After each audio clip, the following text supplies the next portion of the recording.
Dogs and the Madison Bulldogs. Again, sound check here on YouTube before we get going. Just a sound check. Andy will tell me the thumbs up in about 25 seconds if we have good audio and a video screen. We'll test third base. We'll test first base. We'll come back to home plate. Back with the action.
All right, fans, welcome to the broadcast here, Watchdogs.live, Dogbone Entertainment. On the call today, Jared Olson in Madison for this non-conference matchup between the visiting Beresford Watchdogs and your home Madison Bulldogs.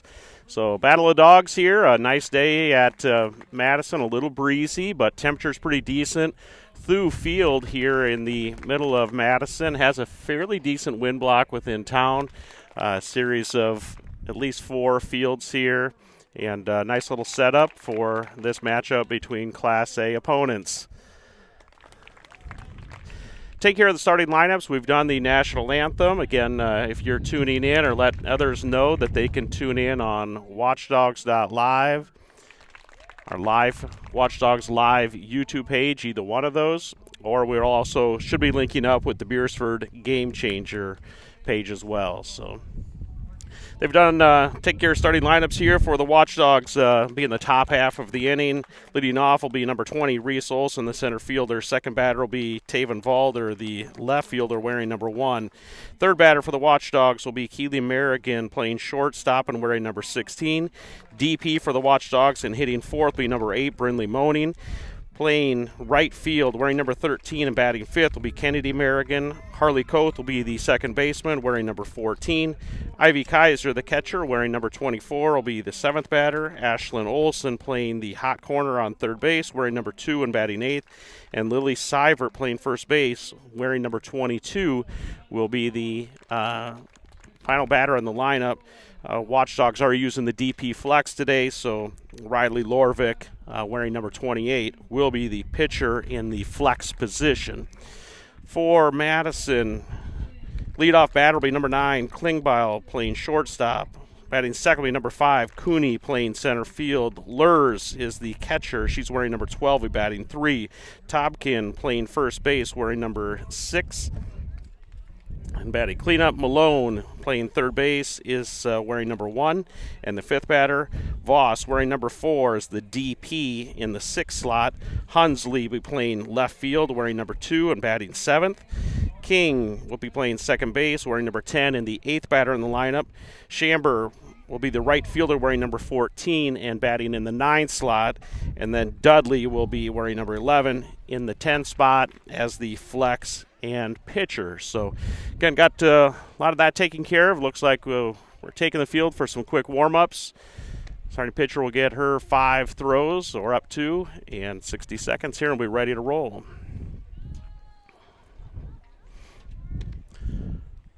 Watchdogs come into this game 3-1, picked up 3 victories at the Watchdog Opening Classic held in Sioux Center at the American State Bank Dome. Lost to the eventual champion West Central, so that is the 1 loss, and 3 victories were against, trying to again think who we all faced that day. We played Sioux Falls Christian, Baltic, and I can't remember who else was in our pool. Sioux Valley. Watchdogs will be back in action tomorrow night. They will travel down to Dakota Valley. So, again, a couple good teams within Class A here that the Watchdogs will see that have historically performed well within the first couple years of sanctioned ball. Madison today and at Dakota Valley tomorrow. Next week, Watchdogs will have their home opener. It was supposed to be with Del Rapids. They'll be in Beresford on Good Friday at noon. With our rivals to the east, the Alcester-Hudson Cubs, as the 2 o'clock game, and then a JV game with the Cubs to follow. First batter here for the Watchdogs, Reese Olson. Looks at the first one, comes in as a called strike.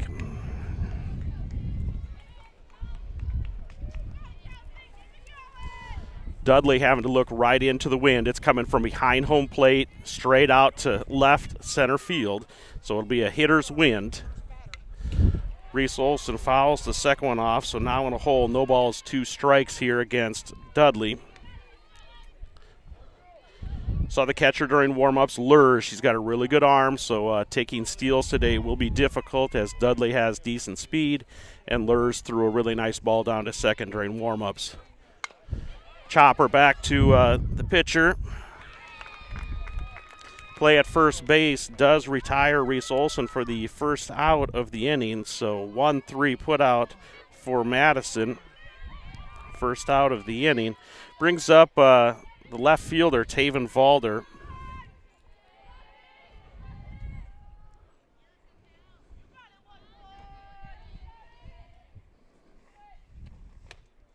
Pitch is a little high, maybe a little outside, so Valder lets one go.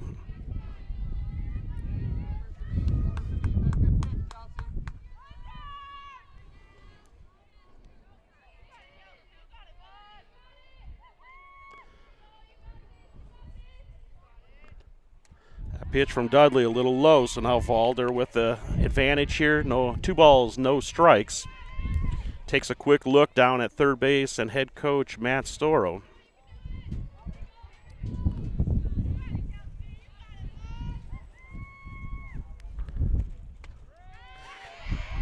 Pitch there from Dudley gets called in for a strike. So now 2 balls, 1 strike to Valder. Third baseman is playing up quite tight. They probably know from scouting Valder can get a bunt down and run it out. So third base is playing up close, ready to charge. First base is back even with the bag. Valder does try to get it down. Just almost popped up, almost caught by the catcher, then hit the catcher's glove and started rolling forwards. But was touched in the left-handed batter's box, so foul ball after being touched by the catcher there. 2 balls, 2 strikes to Valder, 1 out. Top of the first inning, Dudley delivers. Valder gets it up through the gap, goes into right field. Valder will reach first, so good single there from Valder. Brings up the senior, number 16, Keely Merrigan, plays shortstop. Coach gives a signal. Merrigan steps in the box. We'll see if Valder gets a chance to challenge Lurs here. Merrigan firing on the first one, hits second base, bounces in the air. Valder is going to come into third. Merrigan will hold at first, so Watchdogs getting the bat on ball. That shot from Merrigan right back up the middle at the pitcher, hit second base, bounced in the air and went out to center. So now 2 singles in a row, runners at first and third. Brings up the DP, number 8, Brindley Moaning. Moaning with some good at-bat appearances in the Dome in the opener. See if Merrigan gets a chance to go to 2. Fake bunt. They're going to let Merrigan trot over, so Moaning throws down the fake bunt, pulls back on it, allows Keely Merrigan to take second. I believe it was a called ball, so I believe it's 1 ball, no strikes. Gets one. This could be trouble. Is caught by the second baseman, so Moaning does fly out to second baseman F4. So now with 2 down, runners on second and third, brings up number 13, Kennedy Merrigan, the right fielder.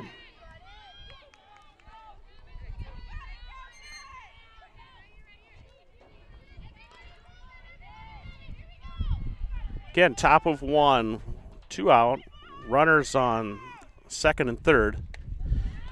Merrigan swings at that first one.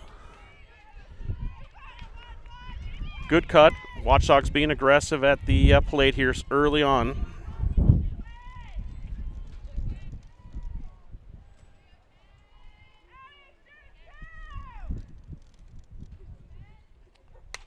Gets a hold of it. This is down the right field line. Just foul.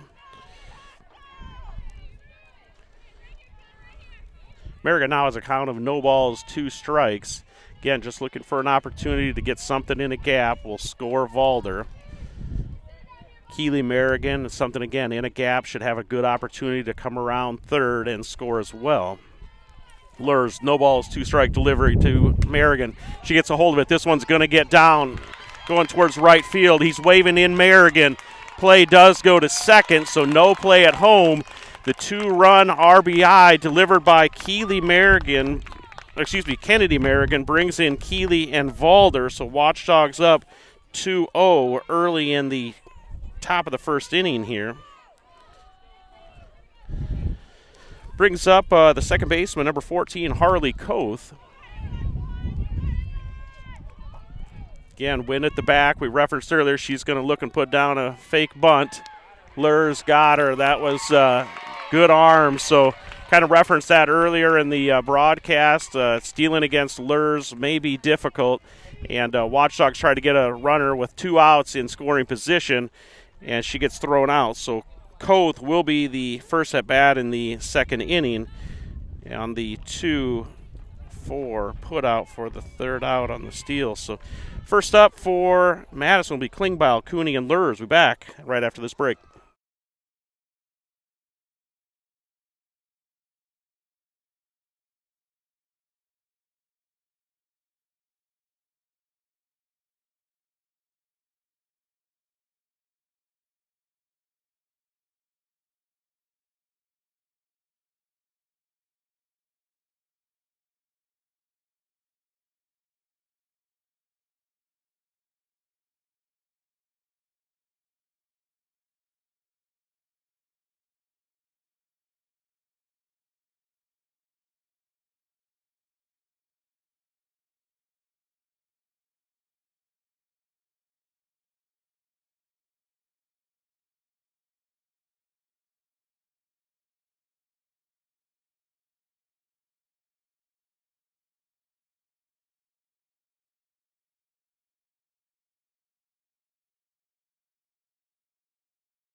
Our fans, welcome back to bottom of the first inning. Again, Watchdogs get 2 in the top half. Hits from Valder, Merrigan, and Merrigan. First at bat here for Klingbeil. Pitch from Lorvik. It's just a little low, so Klingbeil 1 ball, no strikes. Klingbeil wearing number 9, playing shortstop. Pitch from Lorvik looked maybe just a little inside. 2 balls, no strikes now to Klingbeil. Appreciate those tuning in to Watchdogs.live, Watchdogs Live YouTube page. Lorvik paints that one on the edge, so now 2 balls, 1 strike. You could also check in. Some of you might be following along on Game Changer. We're sending the feed to both our YouTube channel and also to Game Changer. Deep shot into center field. Olsen a couple steps in. The wind was pushing out. Gets to the fence. This is going to be a tough one here. They're going to send her home. Big play from Merrigan. It's an inside the Parker. Got over Olsen's head. Her first couple steps were in. Ball flew with the air. So inside the park home run for Klingbeil to get things started for Madison. Now 2 runs for Beresford, 1 for Madison. Next batter up, number 5, Cooney, the center fielder for Madison.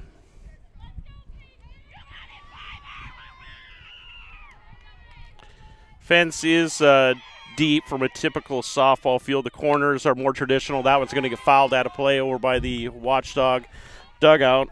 So no balls, 1 strike to Cooney.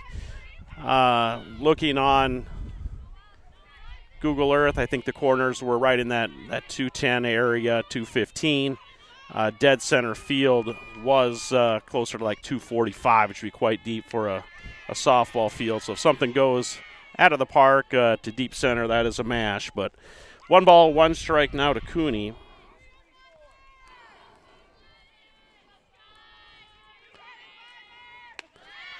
Lorvik's pitch just a little high. Now 2 balls, 1 strike.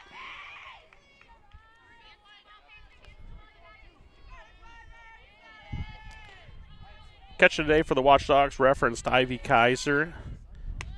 Lorvik's pitch just a little high, so now 3 balls and 1 strike to Cooney.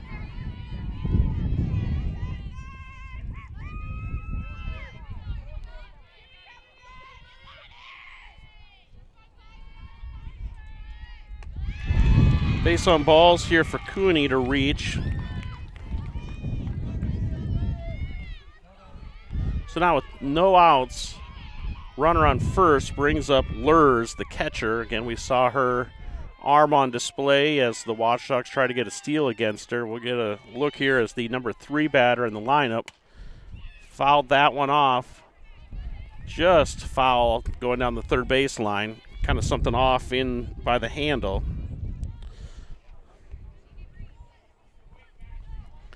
Again, I know on the camera you're just not getting a great look at third base on this particular view.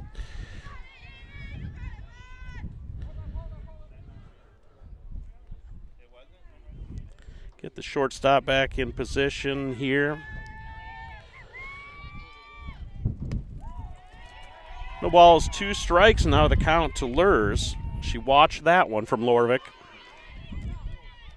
No balls, 2 strikes. Runner on first with no outs. Again, bottom half of 1, Watchdogs 2, Bulldogs 1. Just missed a little low. Kaiser slid just a little bit to her left. Might have been a touch inside as well. Lurs settles in. 1 ball, 2 strike delivery. Just outside. Going to try to get her at first. Ball does get away, but nothing's going to happen here. Cooney gets back, and Merrigan out in right field quickly gets the ball back in. So now a count of 2 balls, 2 strikes to Lurs, with no outs and a runner on first.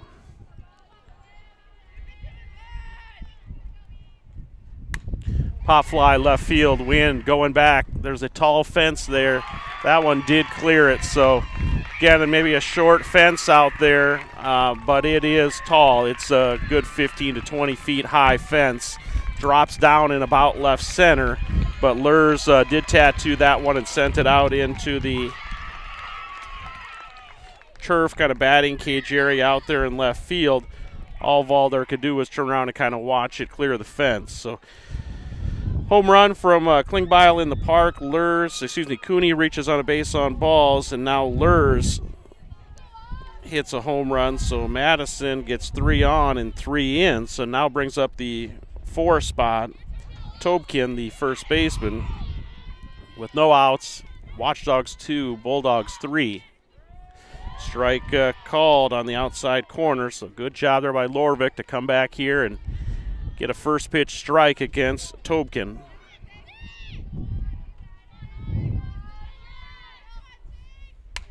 High pop fly. This one going to be near Coth. Nope, she can't see it or get to it. Kind of landed in no man's land. Good hustle by Lily Seivert from first base to get out in that open gap. Again, the outfielders with the wind pushing out have got to play so deep.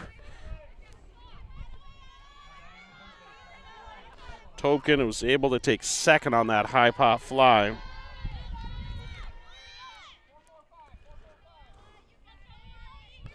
Brings up the 5-batter Malone, third baseman. First pitch ball.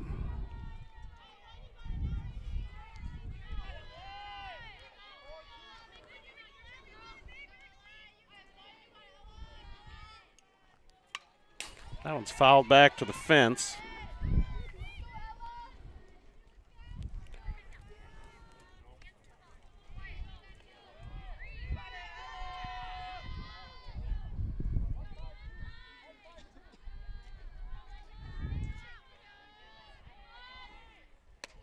Good pitch there from Lorvik. Got Malone to swing at one. Now a little advantage here. Runner on second. 1 ball, 2 strikes, no out.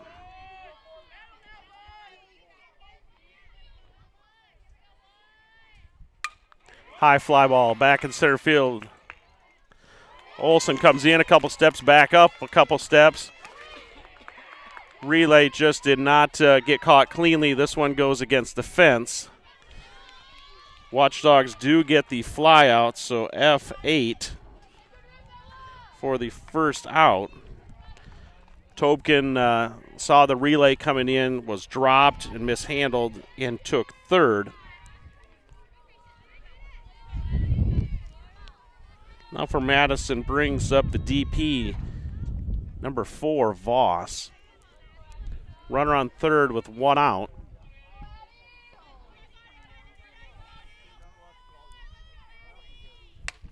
That one's a hot shot down third baseline. That one is going to be fair. Runner is going to go to second.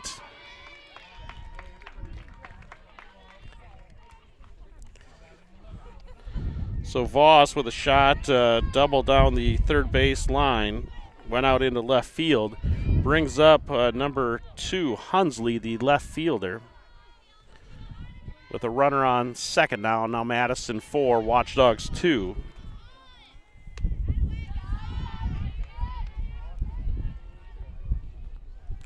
First pitch to Hunsley was a ball.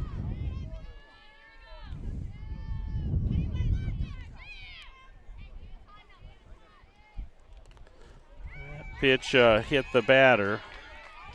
Dead ball. Runner will go back. Hunsley will get the hit by pitch. So now Voss on second, Hunsley on first, brings up number 10, King, second baseman for Madison. Watchdogs now with the opportunity with a force to maybe pick up a double play here. Strike pitch in there for strike one from Lorvik.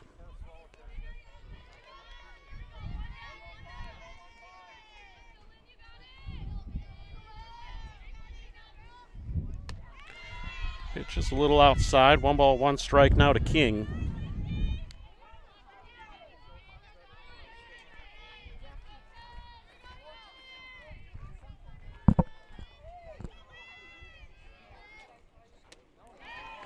Swinging miss there from King, so now Lorvik going to work against the batter here.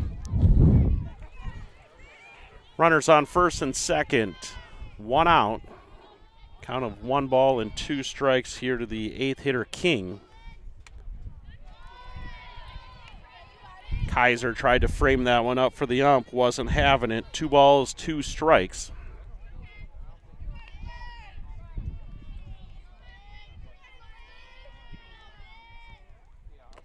Swinging pitch, first base was occupied, so she's out.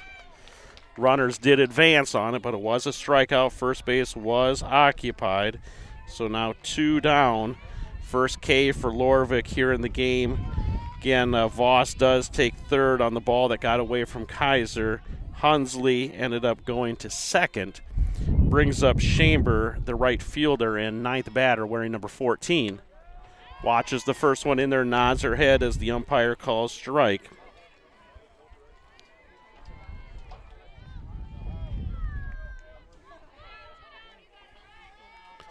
Watchdogs looking to get something on the ground here if they can't pick up a K, something on the ground where they can get just a play at first and get out of this half the inning. Limit the damage to 4 runs. Madison's got runners on third and second, so scoring position, no balls, 2 strikes now to Chamber. Like Lorvik gets her, called K looking from Chamber. So the damage is kind of done here, but mitigated to some extent. So Madison with a number of hits, a couple big bombs, one in the Parker and one that cleared that left field fence. But after 1 complete, Madison 4, Beresford 2, we're back with the top half of the second. You're going to see Koth, Kaiser, and Ashlyn Olson. We'll be right back.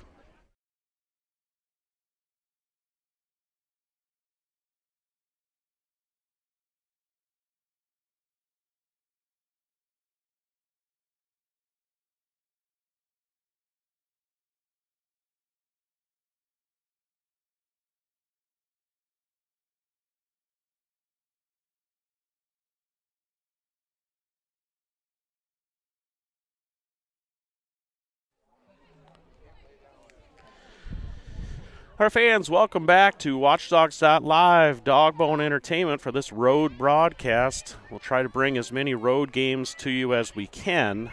Again, we referenced tomorrow night we'll be in Dakota Valley. We'll have the varsity and JV game there. Today we'll try to keep things going as long as we can. We're working on a little bit of portable power. And then on Monday, the team travels to Wagner, and I do have a school board meeting that night, so I can tell you I will not be in Wagner. I'm not exactly sure if we're going to carry on the broadcast there as well, but we'll see what that brings. Koth swings at a pitch, now 1 ball, 1 strike. Again, Dudley in the first gave up a couple runs, but rather efficient. Lures with a nice job on the throw out. Koth looks at that one, so now pitcher's count here, 1 ball, 2 strikes. Top half of the second, Madison 4, Watchdogs 2. 1 ball, 2 strikes to Koth. Swings at a low one, picks up the K, so first out of the inning for the Watchdogs. Brings up the catcher, number 24, Ivy Kaiser.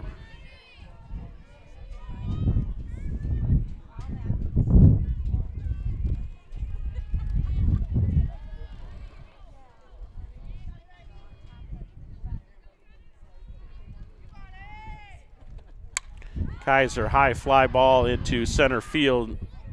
Center fielder does come in and get to it, so Kaiser retired on her first pitch, F8. So 2 down here for the Watchdogs. Brings up the third baseman, number 2, Ashlyn Olson.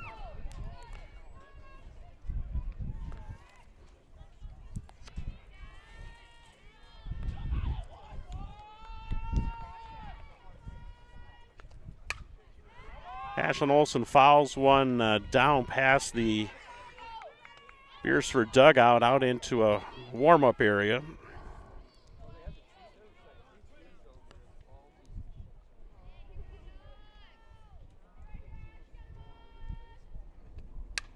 Fouls one back near me, gonna just catch the fence behind me in the next field. So now a couple of foul balls here from Ashlyn Olson. No balls, 2 strikes with 2 out. See what Dudley does with a little pitcher's advantage. If we get something off speed or something just out of the zone. Olson's been close on a couple here. Yep, goes off speed and gets her out in front of it. So Dudley picks up the K. So 1, 2, 3 inning for Madison. Watchdogs, when they come back in the third, it'll be Seivert, Olson, and Valder. Due up for Madison, they will be at the top of their lineup, Klingbeil, Cooney, and Lurs. We'll be right back after this break.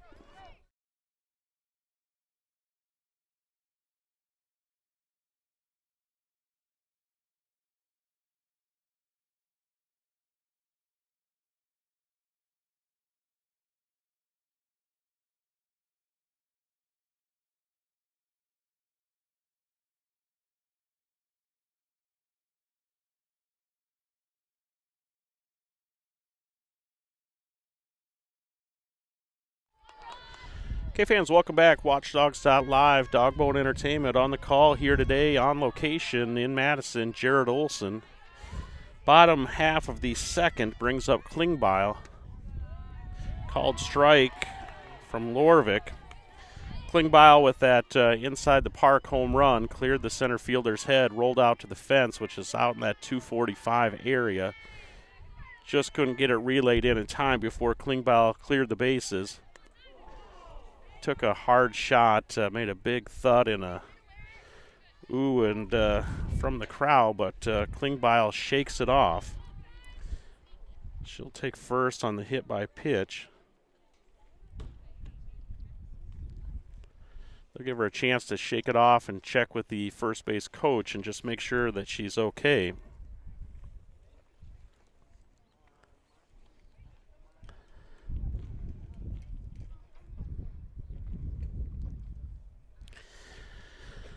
More coaching staff or the trainer is going to go out there and take a look as well.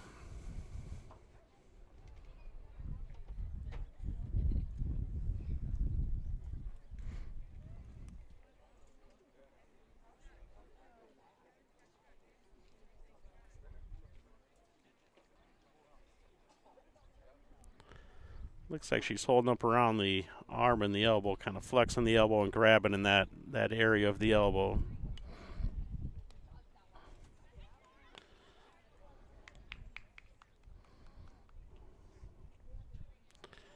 So often kind of step back on the base. Looks like she wants to try to go. Trainer's putting her kind of through the paces of some arm and hand movement, squeezes, rotation of the arm, clockwise, counterclockwise.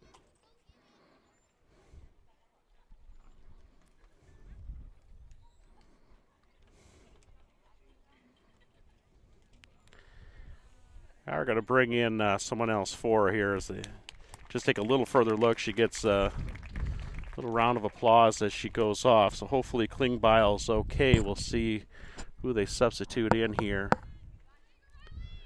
See if I can get a number. Looks like number 15. That is Lawrence.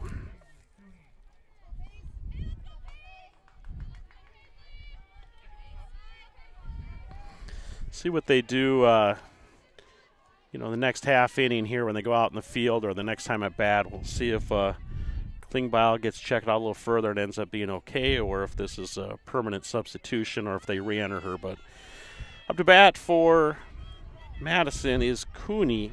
She reached on a base on balls in the first. She shows bunt, puts it right in front of home. Kaiser does get the play over at second, so Madison did what they wanted to do and advance the runner. Lawrence now over to second. Cooney sacrifices herself on the 2-3 put out. It was actually the second baseman, but that is the first out. Now brings up Lurs, the catcher, and she's the one that bashed that home run over the tall left field fence.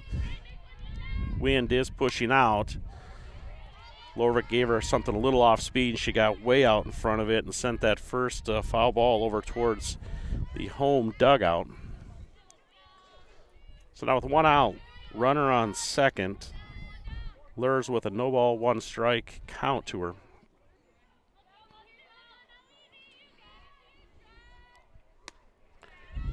Pitch from Lorvik, a little high and outside. 1 ball, 1 strike to Lurs.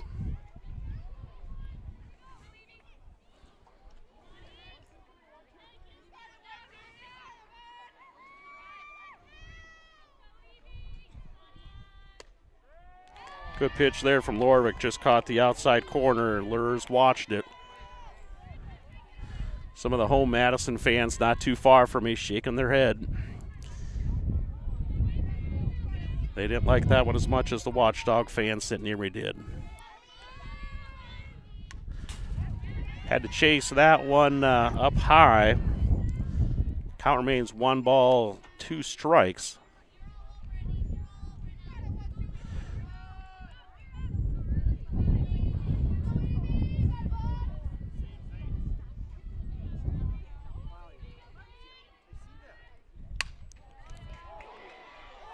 Olsen sticks with it, gets to play at first, so heck of a job. Again, we talk about the hot corner over there.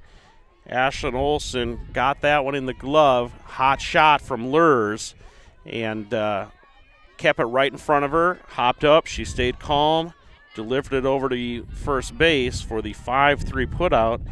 And the second out, Lawrence running or subbing in here in that Klingbeil spot, advances over to third. So now with 2 out, brings up Tobkin. She had a double. I believe that was the high fly ball that kind of landed in no man's land. Pitch in the dirt from Lorvik, but good job by Kaiser to get that one blocked. So Watchdogs with a little bunt in front. 2-3 put out, and now a 5-3 put out. 1 out away from getting out of this half of the inning. This is going to get over against the left field line. Bounces right in front of the fence near the foul ball line. So Tobkin with just a little stick of the bat gets a stand-up double, sending that out into left field, scores Lawrence. So Madison does pick up another one here in the bottom half of the second. Tobkin with the double. Brings up Malone. She flew out to center field. Good contact with the ball. Again, center field is very deep here at Thue Field. First pitch a little high to Malone. Time called on the field. The runner on second, Tobkin. She's working with a sock or a lace. She took a really good lead off. Now she's giving the 2 thumbs up. Ball is back in play. I believe the count is 1 ball, no strike here to Malone.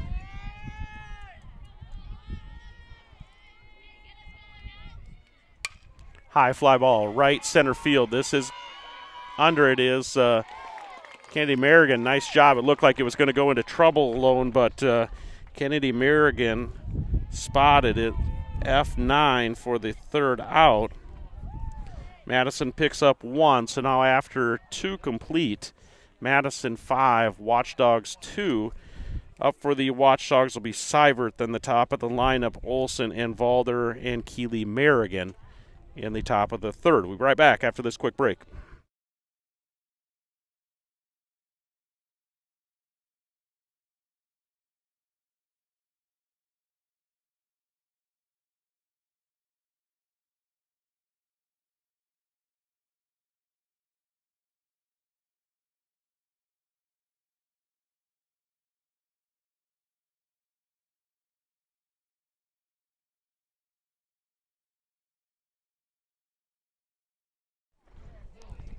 Our fans, welcome back to the broadcast. Watchdogs.live, Dogbone Entertainment on the call today. Jared Olson. Again, on location, we'll try to cover as many away games as we can. Tomorrow we'll be in Dakota Valley. I'll be at that one and take care of the varsity game. I believe we're going to have one of the students try to help call the JV game. Monday, we travel to Wagner. I will not be at that one. I have a school board meeting, so we'll see what happens there. Top of the third, up to bat, number 22, Lily Seibert, the first baseman. She watches her first pitch from Dudley. Gets her first look at what she's got. Sticks the bat around for bunt. Corners were charging. It just fouled back. So now a count of no balls and 2 strikes here to Seibert. Senior for the Watchdogs, trustworthy glove, almost let her down, but family and a few friends kind of stepped in and got the glove back together. Pitch is just outside. Umpire leaned just a little bit. Somebody in the stands yelled, nice. Just a bit outside. 1 ball, 2 strikes here to Seibert. Top of the third, no outs. Madison 3, Watchdogs 2.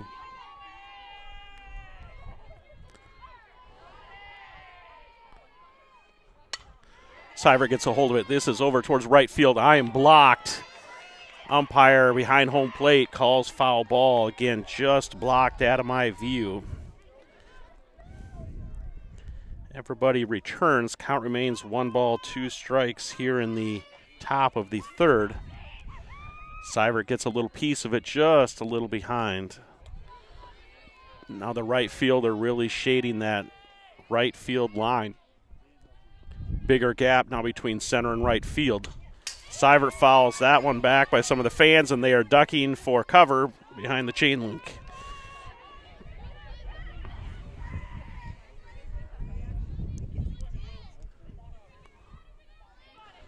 Kind of 1 ball remains. 1 ball, 2 strikes here to Seibert. Dudley takes a look at the wristband, gets her pitch and delivers. That one is just inside at the knees, but a called strike looking, so Seibert retired on the K. Sun pops out and warms our back just a little bit, brings the top of the lineup for the Watchdogs. Number 20, Reese Olson, grounded out to the pitcher in the top of the first. Now her second look around the lineup here. Everybody gets their second look at Dudley. That ball was low.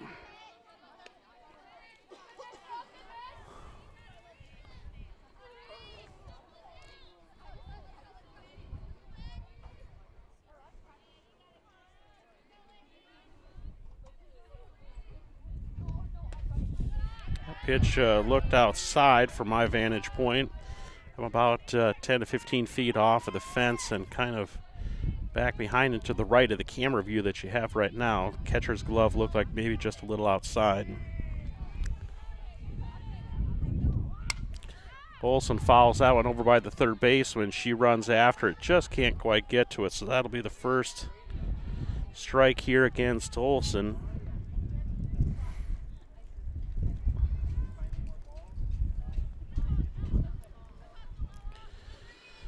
2 balls, 1 strike here to the sophomore, Reese Olson.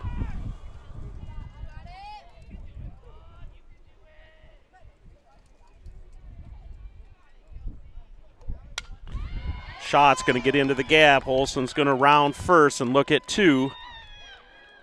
Get in trouble. Luckily the ball was bobbled, but got out there a little too far, then kind of slipped. But good single there from Reese Olson to get things going here in the top of the third. Coach comes in and says a series of numbers to both the runner and the batter. We'll see what Valder does here. Again, we've seen Lur's arm is very good. Valder not showing. Olsen does go. Contact at second base. Throw was maybe there in time. Shortstop there for Madison. Going to take a quick break. I'll get you a name here. That was Klingbaugh. She's the one that got hit by pitch, unless Lawrence is over there. I can't see her number. Nonetheless, Olsen does get second. Valder gets the bunt down. They're going to make the play at first. Almost pulled the foot. Yes, called safe. Didn't quite get the foot down. So the play on the infield, second fielder or second baseman couldn't quite get over there. So Valder is going to reach on the bunt single. Olsen held up and then went to third when the play was at first. Now the first baseman's chatting with the umpire, not sure what they're visiting about. Apparently we're at a point of play on here. Brings up Keely Merrigan with one down. Runners on first and third. Again, Valder very quick. See what they do with Lurs. Valder's tempting her, just trotting over. Lurs steps out.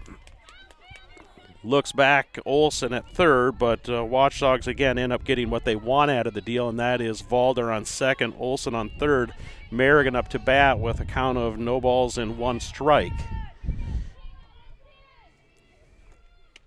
That pitch is outside.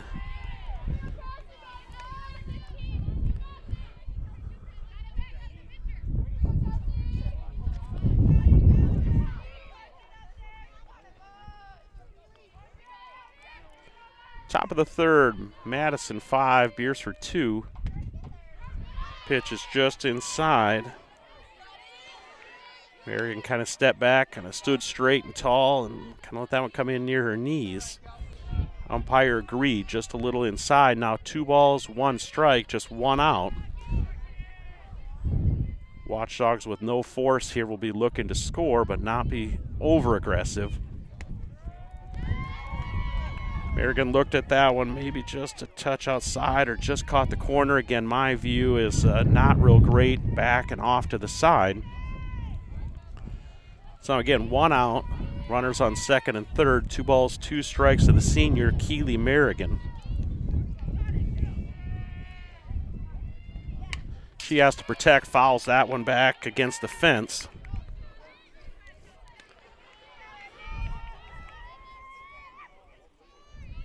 Senior shortstop settles in, faces Dudley. Dudley gets her signal, looks at the wrist, steps on the pitching plate and delivers. Pitch is low, blocked by Lurs. Gets the count full here, 3 balls, 2 strikes, 1 out. Runners in scoring position.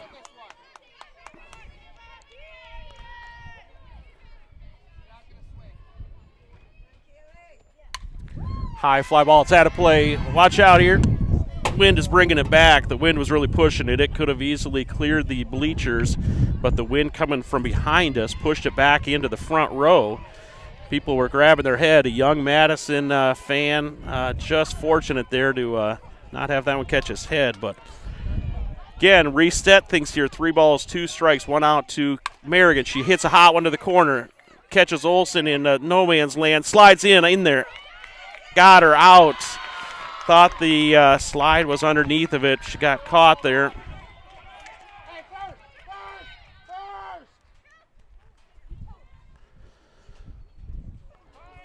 So off the handle from Keely Merrigan, fielder's choice. They go home with it. Olsen gets called on the 5-2 putout for the second out. Valder moved to third. And Keely Merrigan is at first. So now 2 down. Runners at first and third. Brings up the DP, number 8, Brinley Moaning. She flew out to the second baseman her first time at bat. Pitch is either a little low or outside. Nonetheless, it's a ball.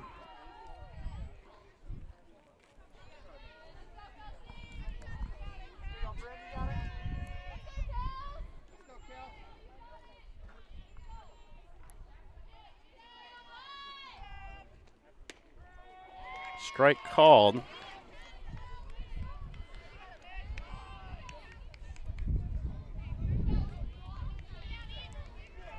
Watchdogs with 2 down, not going to take a chance against Lurs, it appears, so they leave Keeley Merrigan on first with Taven Valder on third. 1 ball, 1 strike to Moaning.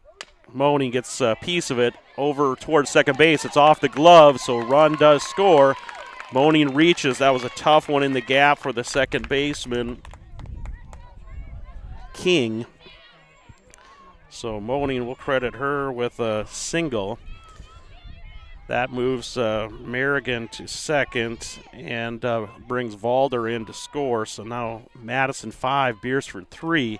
Up to bat, Kennedy Merrigan, the right fielder, had a single. Then was caught stealing. Looks at the first pitch, strike.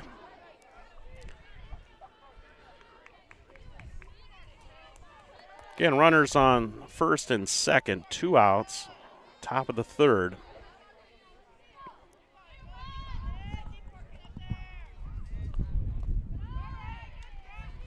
That pitch is low and in the dirt. Madison out to a 5-3 lead here early in the game behind some big, powerful bats, just a couple big shots. Allowed to score a few runs quick.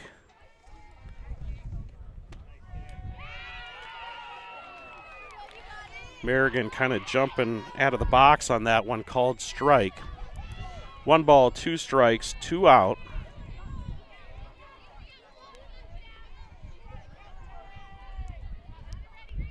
Dudley's looked good so far here in this matchup. That ball caught the dirt, rolled to Lurs. It just slipped out if she was trying something off speed and just see if they could bait Merrigan into something with something off speed. But nonetheless, evens the count up here. 2 balls, 2 strikes, 2 out, top of the third. Beresford 3, Madison 5, runners on first and second. She fouls that one back against the fence to stay alive.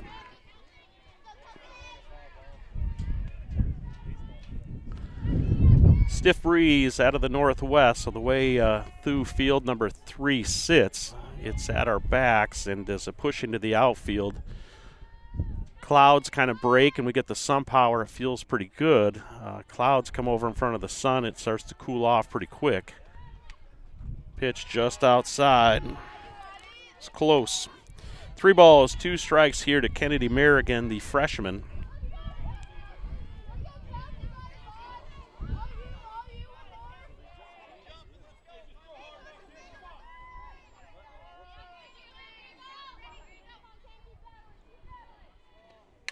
Fouls that one back over my head. Going to get into the big baseball field. Somebody's going to have to do a little work to get that one. 3 balls, 2 strikes, 2 outs. Runners on first and second. Top of the third inning. At bat, Kennedy Merrigan. Dudley with the 3-2 pitch. Gets her swinging, so another K for Dudley. Third out of the inning, strands some runners. Watchdogs do pick up 1, so kind of stay within reach here. After 2.5 complete, Beresford 3, Madison 5. We'll be back right after this break.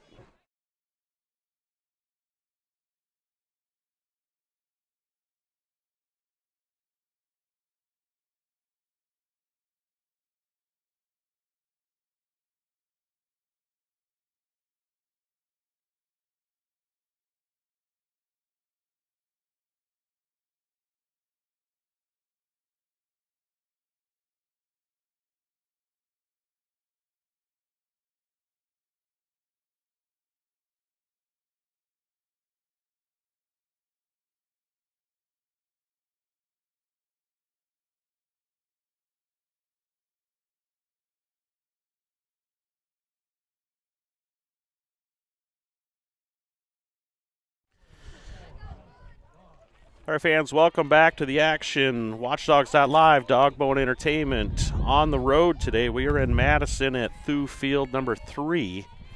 Beresford Watchdogs taking on the Madison Bulldogs. Bottom half of the third, that first pitch fouled back from Voss.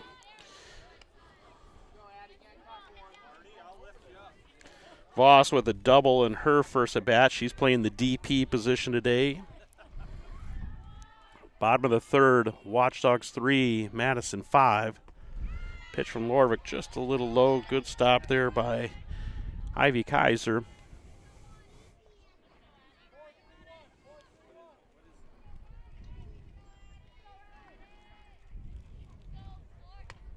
Good pitch there from Lorvik. Caught the corner. Voss now in a little bit of a hole. 1 ball, 2 strikes.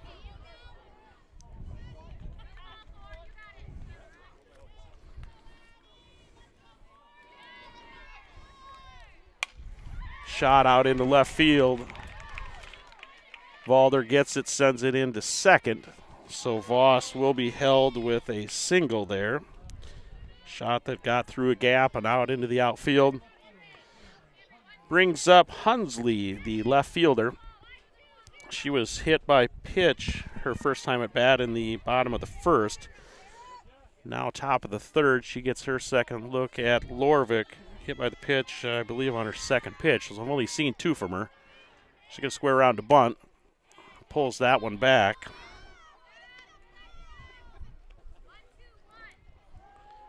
Again, no outs. Voss at first. Reached on that line drive single. Lorvik kind of squinting as the sun starts to set. It's going to be a little bit in their, kind of the side of their eye here. Tries to square around and get that one down. Hunsley fouls it back. So showing early, corners are crashing. Madison looking to get Voss advanced here early in the bottom of the third with no outs. Hunsley squared up a couple times, pulled one back, fouled one off. Lorvik now with a third pitch. Hunsley pulls that one back. Ball 2.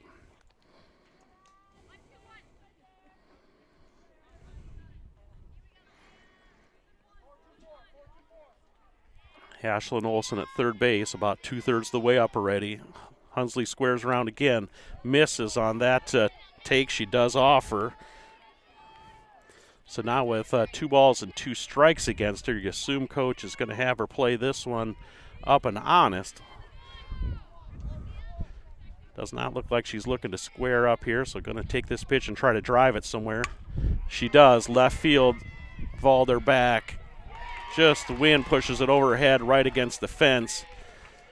Going 3, going to have a play. Does get in there, so nice job by Voss running the bases. If I was a little quicker with the camera, I would have got you over there and gotten you a little better look at it, so my apologies on that. Hunsley with 2 ball, 2 strike count, was just trying to get the bunt down. Sends it over the left fielder's head against the fence. Brings up number 10, King. Struck out her first time at bat.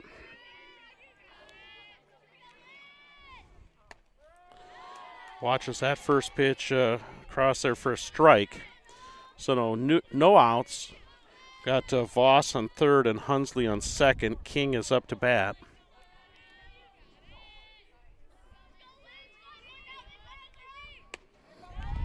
Gets swinging out in front of that one, so good pitch by Lorvik. King wasn't even close to that one, so now really an advantage here for Lorvik with no outs and runners on second and third. See if she can pick up that first out of the inning by getting King. Fouls that one off, so King now found a timing and a piece of it.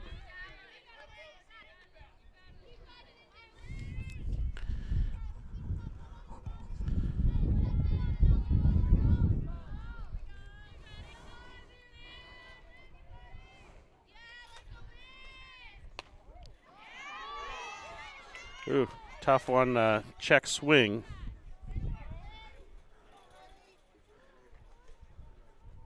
No, I'm getting a shake of the head, no, so 1 ball, 2 strikes to King. I don't think from my vantage point that she really came around. It was about a third swing, and I don't think she got out in the zone.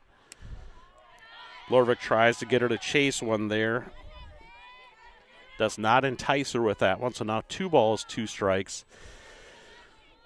No outs, runners on second and third.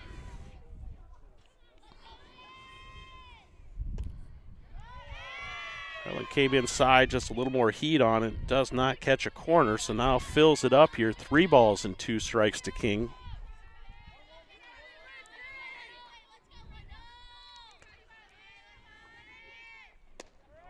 Calder. Kaiser was kind of sliding to her right, caught the outside corner. So King with the first out of the inning. Looking at that one, brings up number 14, Chamber, the right fielder. She struck out as well in the first, so see if Lorvik can pick up another one and try to get out of here unscathed. Again, only 1 down, but it'll give an opportunity with no force in play to have an opportunity on the third one to get a play at first. Squares around to bunt, sends it down the third baseline. It's going to go foul. Voss was not coming on a full squeeze play here. She was most of the way down the line, but with Ashlyn Olsen coming down the line, nobody was really holding their back as well. So she was coming, going to make a difficult play at the plate. Reaches for that one just outside, can't quite get the bunt down, but offered. So now no balls and 2 strikes with 1 out here to Chamber. Lorvik looks over to the visiting Watchdog dugout, gets her pitch call. Strike 3, so 2 Ks in a row here from Lorvik. Back to the top of the lineup, but now with 2 down.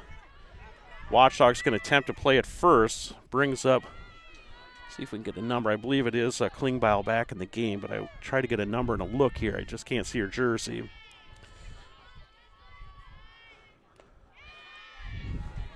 Yeah, she turned around now. It is Klingbeil, has checked back in the game. I thought it was her at shortstop that had the collision on the steal attempt.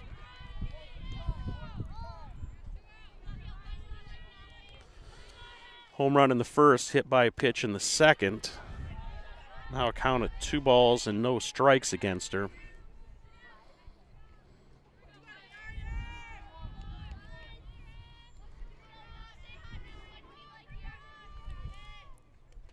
Ball is passed, gets by Kaiser. Voss is going to come in to score. So first ball that's gotten away from the Watchdogs does allow a run to come in. Hunsley goes to third. Umpire calls time to clear the base off. Now it's 3 balls and no strikes to Klingbeil.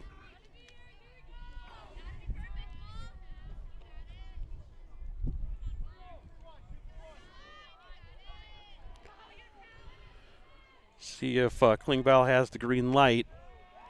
Watches that one for a strike. Now 3 balls, 1 strike.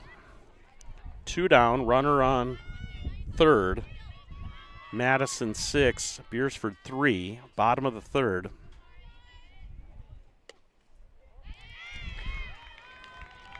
Ball 4, and Klingbeil will take the base on balls. Brings up Cooney, the center fielder. She had a base on balls and then had that bunt she put down, reached on a fielder's choice. Excuse me, was put out on a fielder's choice. Runners on now the corners with 2 out.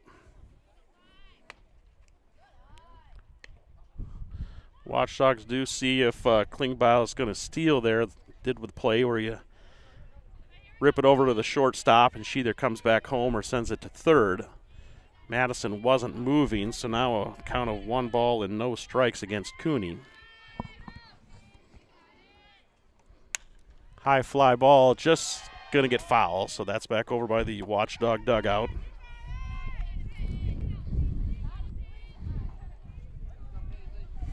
One ball, 1 strike is the count to Cooney.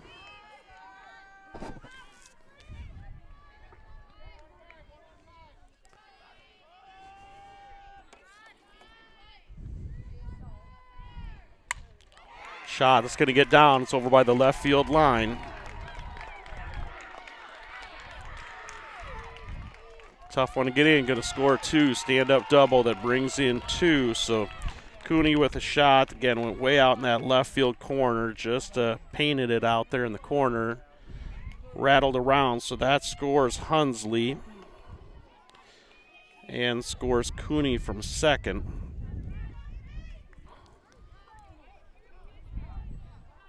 Excuse me, scored Klingbeil from first. Cooney is at second. High fly ball. This is out in the gap or against the fence. Off the fence about 2/3 of the way up. Valder and Olsen out there in the gap together, but just off the fence about 2/3 of the way up. So Cooney now does really come in to score. Lurs with a stand-up double off of the outfield fence. Brings up, I believe, number 6, Topkin. She's had a double and a double, so a double machine so far here early. She's playing first base. She's going to hit this one in the gap. She's going for a double here in the right center gap.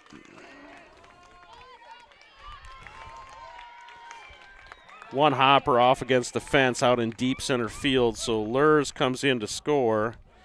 Topkin with a double. That's 3 doubles in a row for the first baseman. Beresford will take a timeout here and have a visit at the mound. As now the score is Madison 10, Watchdogs 3. I apologize, I got on a bad camera angle here. Just didn't get you brought back.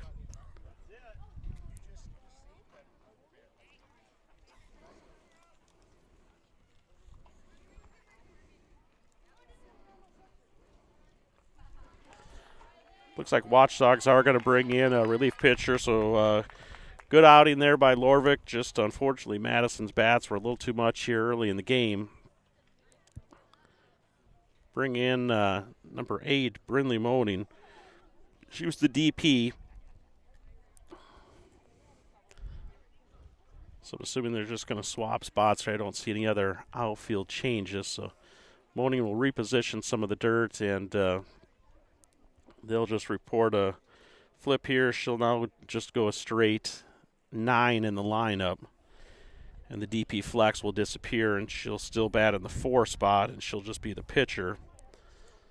Lorvik will, I'm assuming, exit the game.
All right, Brindley Moaning's ready to roll here.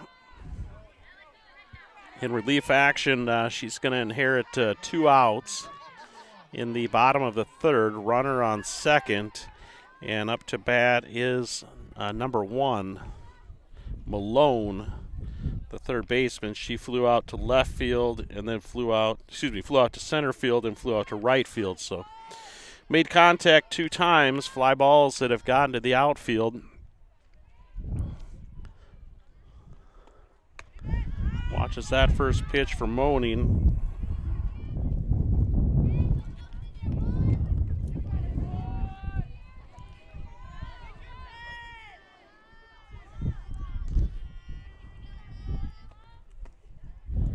Two balls here to Malone. from Moaning in relief. We will have a JV game to follow this varsity game, so once action wraps up here, we'll keep the stream going, so we'll stay on one stream. Good pitch, gets a swinging strike from Malone. We'll keep the YouTube stream going. Not 100% sure as they switch between the two game changer apps. The JV runs on a separate app than the varsity, or separate account, I should say. Strike looking, good pitch, 2 balls, 2 strikes now to Malone with 2 out, runner on second. But again, if you're looking to catch it and things kind of fall apart for the JV and you can't find it on the game changer, it doesn't sync up. High fly ball, she swung up at this one. Merrigan back, gets under it, so gets the Watchdogs out of the inning. So Malone flies out to center, flies out to right, and now flies out to right again. Watchdogs do escape here without any more damage. After 3 complete, Madison 10, Watchdogs 3. Again, the stream will keep going on watchdogs.live or Watchdogs Live YouTube page. We are working on portable power, so I think I'm good on the power box. It's just the actual cameras are independently hooked up, and our percentage of battery there could be in a little bit of jeopardy, but I'll try to pull a little power and make sure we can keep at least one camera going for the JV game when that action gets ready. So between games, I'll try to string a little power if possible, if I can find an outlet, and we'll bring you that action. All right, right into the top of the 4th here. Madison 10, Watchdogs 3. Brings up the second baseman, Harley Coast. Struck out in the second. Her second look now at Dudley.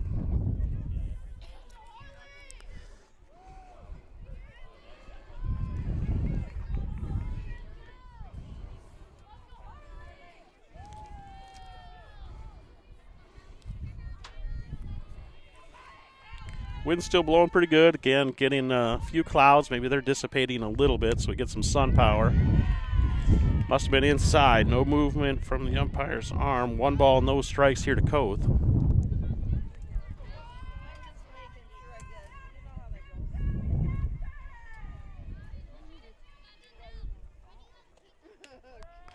That pitch catches the outside corner, so 1 ball, 1 strike here to Koth.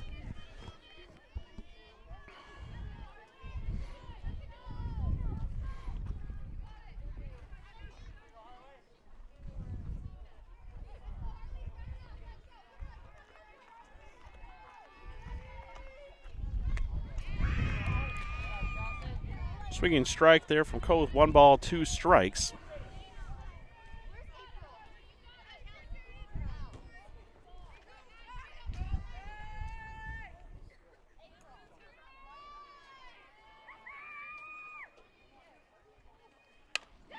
Contact off the end of the bat. Grab by the pitcher, so first out of the half inning, 1-3 put out. Brings up number 24, the catcher, Ivy Kaiser. Fly out to center field in the top half of the second.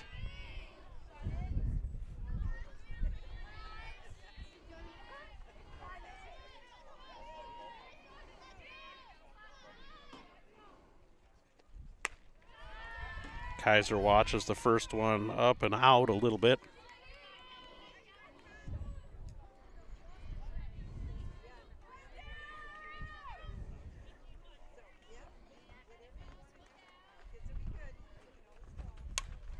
Catches this one, trouble, just gets over the shortstop and second fielder, but in front of the center fielder. So little jam pitch there from Kaiser. She gets that one to fly into a single out into that little gap area. Brings in a substitute here, number 19, Capri Molinix.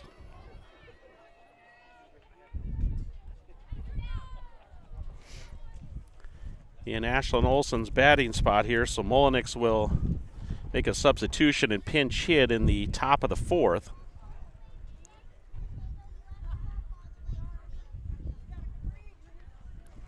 Kaiser as the catcher will have a courtesy runner, so courtesy running for the Watchdogs is number 4, Harper Olson.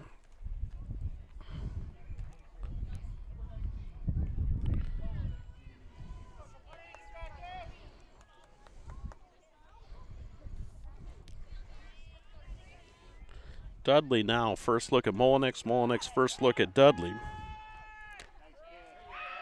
Molinix watches one on the outside. No balls, one strike.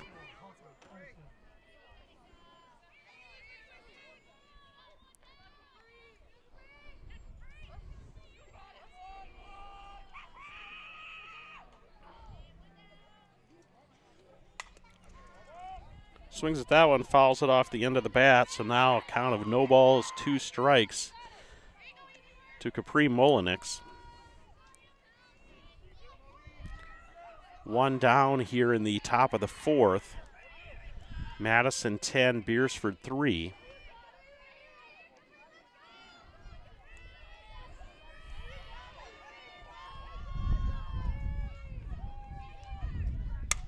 Molinix back to the pitcher just off the end of the glove. No, safe at first.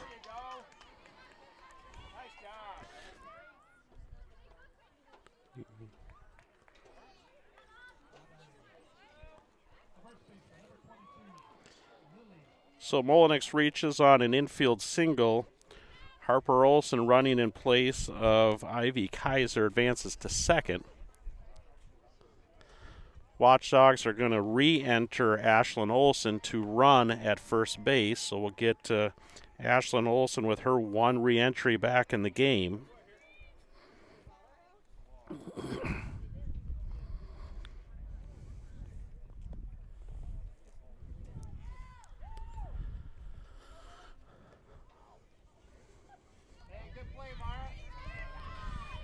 Brings up the senior, number 22, Lily Seivert.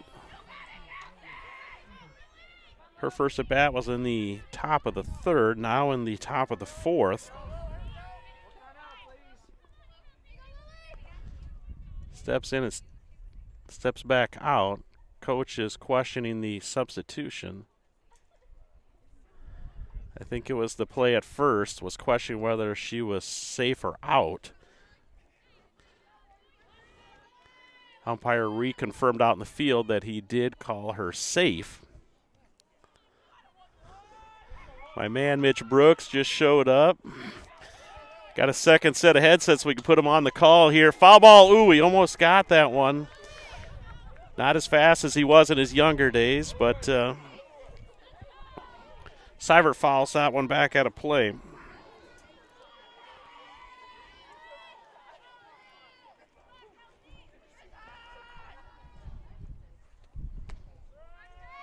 Pitch Seivert thought was maybe going to be inside, called for a strike, so now no balls and 2 strikes, 1 out. Seivert at bat, runners on second and first. Madison 10, Watchdogs 3.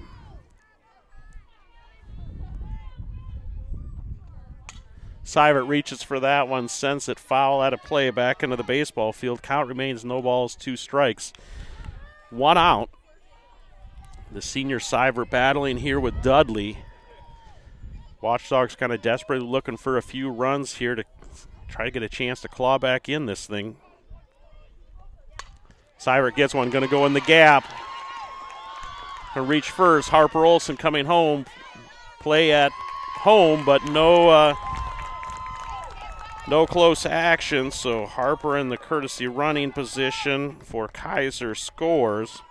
Ashlyn Olson re-entry back into her spot in the lineup after the Capri Molinix infield single, goes to third, and Lily Seivert picks up a single going to first, and then the throw home allowed her to take second, so it brings up now Reese Olson back to the top of the lineup here with 1 out.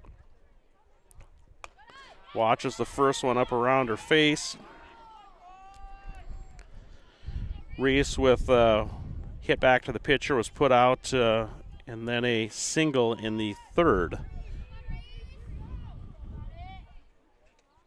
Fouls that one back off the fence. 1 ball, 1 strike. Again, top of 4, Madison 10, Beresford 5.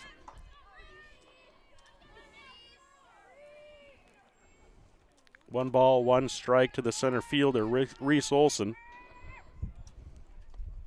Pitch is low.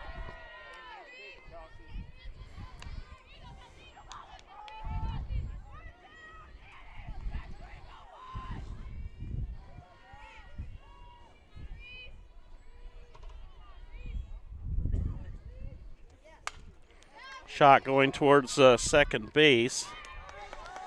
They get the out at first. Olson does drive in the other Olson for an RBI, no relation. All right, so a 4-3 put out to get Olson for the second. Ashlyn Olson scores, and Lily Seivert does get to third. So now Taven Valder, junior left fielder, who gets a shot at one up high. Goes up after one, sends it out into right field. So nice job there from Valder, getting bat on ball and just making something out of it. She's talking to volunteer coach Sydney Nelson about that. It's a little something. That scores Lily Seivert. So now Beresford 6, Madison 10, top of 4.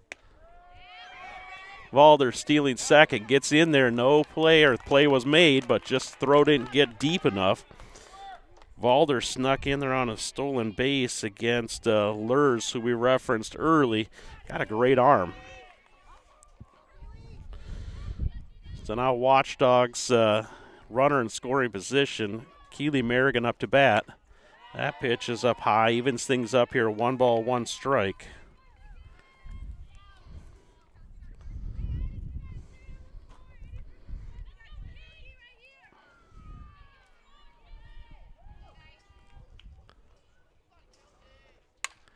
That shot's going to get down. We're going to score one here at home.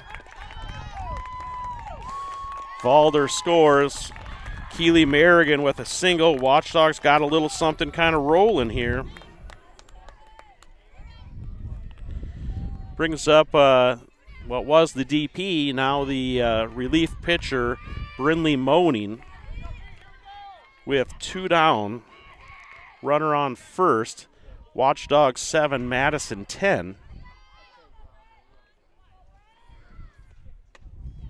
Just a little out in front of that one.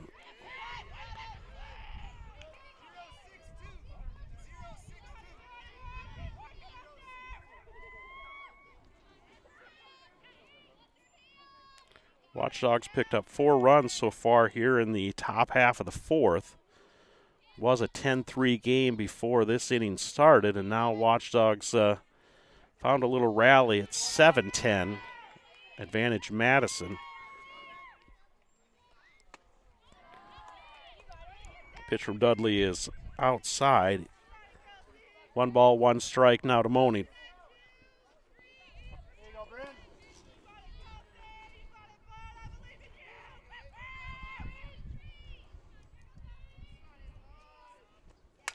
Moaning gets a hold of it out into right field. Drops it. Merrigan's still coming. Coach is waving her around third. She's going to come home. Scores. Moaning in trouble over on third.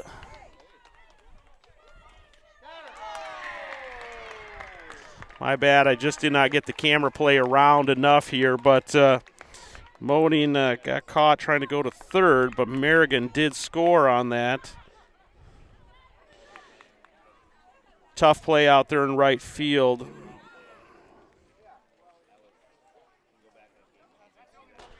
Good half inning there for the Dogs. Pick up 3, 4, 5. So now the score should be 8-10. It's still showing 7-10 on the board, but the run for Merrigan will count, as that was not a forced player out against Moaning. We're back after this half inning break.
All right, fans, I am back here. Had to visit with the Madison business manager, Mitchell Brooks, here with his wife, Katie. So good to see them out catching some of the action. Shot is going to go to shortstop, play at first, pulled off the base. Safe, so the throw was just wide. Drug Seivered off the base, so Voss reaches on the air.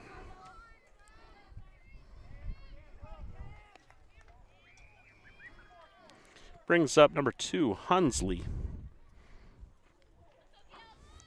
She tries to put the bunt down, fouls it off. Back towards Kaiser. So again, kind of how we started, I believe, this last half inning. Voss reached. Hunsley tried multiple times to get the bunt down. Ended up with 2 strikes and 2 balls, and then she laced one out into left field. She's going to square up to bunt again. That pitch is in the dirt ball. They've got her going. She's just going to take it. So nice job of base running there by Voss.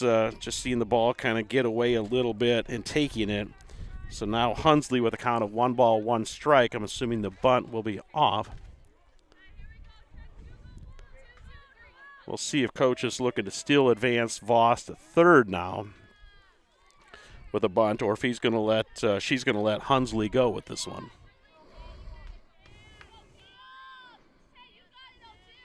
Hunsley squares around, fouls another one off. Again, real reminiscent of the bottom half of the third. Now 1 ball, 2 strikes to Hunsley. No out. Voss is on second. That pitch is high, so evens things up here at 2 balls, 2 strikes. Again, starting to look a lot like the at-bat on the bottom half of the third. That was against Lorvik. This one against Moaning. Shot into right field. Not quite going to get there, so the runner Voss tagged and then went after the ball was clear was going to drop. So Voss advances. Hunsley picks up a single this time instead of a double. Voss at third, Hunsley at first, brings up number 10, King. Struck out a couple times today.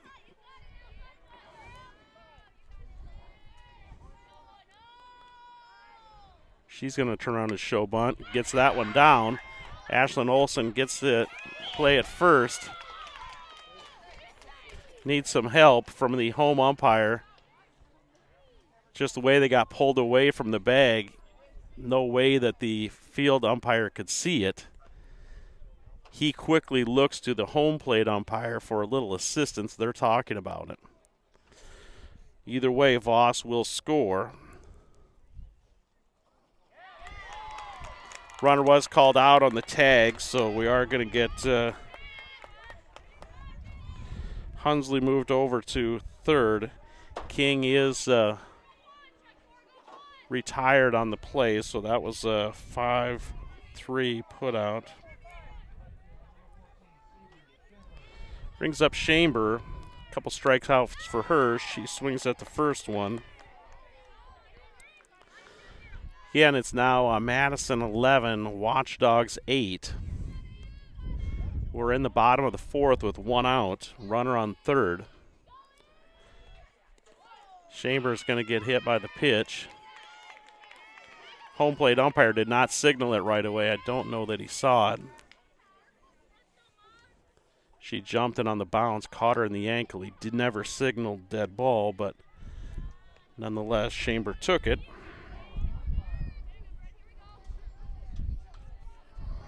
So now back to the top of the lineup, brings up Klingbeil.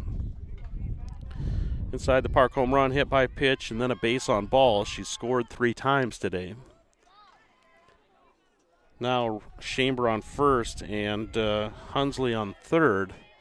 See if they give Chamber a chance to go, and then how the Watchdogs play that with 1 out. Shot up the middle. Nope. Klingbeil just going to rip one right up the middle. Watchdogs get it in. Going to hold them at the corners here, but Klingbeil keeps things going. She hits a single. Hunsley scores, and Chamber goes to third. Brings up Cooney, the center fielder. Base on balls, put a bunt down, was put out at first base. And then I didn't exactly mark what she did in the third. She reached and scored. Off speed, something there. Fouled that one back against the fence.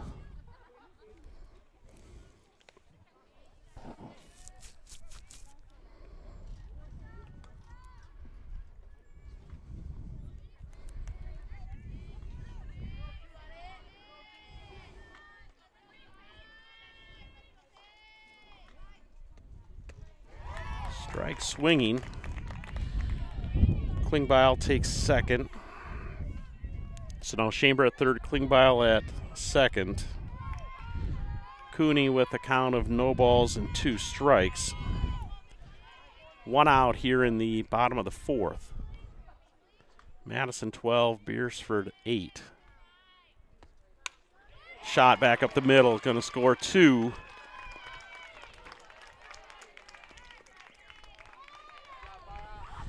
So Cooney with a single. Chamber scores, and Klingbeil comes around to score her 4th run of the game. Brings up Lurs, the catcher. Home run in the first. Grounded out to the third baseman, and then a double. That pitch is high.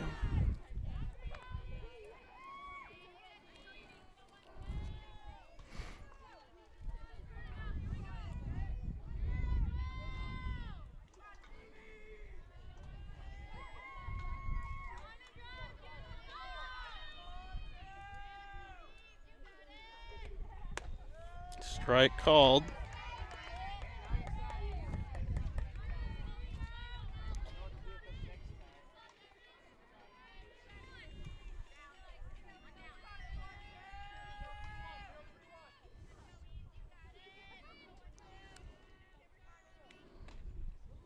Pitch gets up against the fence, out of the reach of Kaiser. So now 2 balls and 1 strike.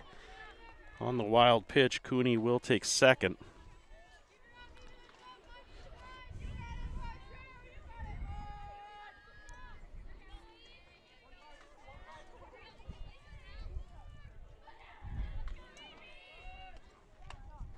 Swinging strike there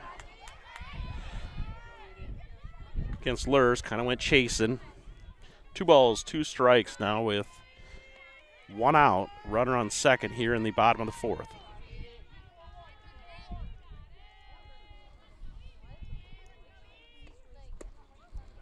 Full count now to Lurs.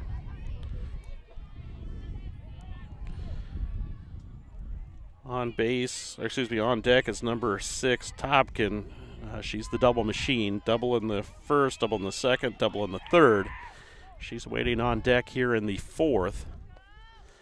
Ball 4 is the pitch. It's going to be to Lurs, so now base on balls.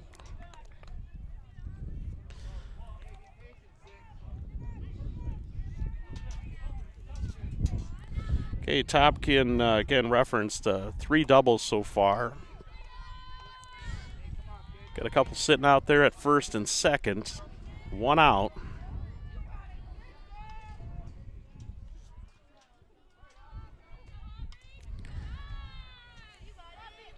First pitch is a ball here.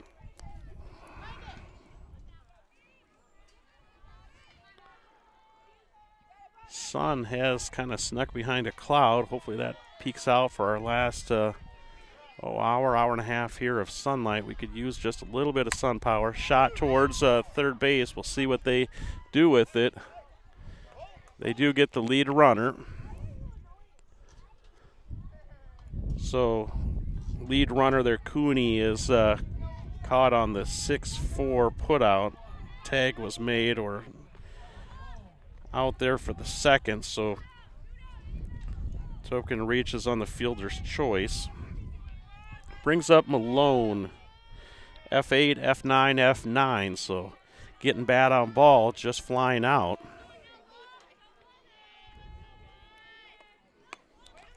Moaning gives her one just a little high to look at. Doesn't take to it.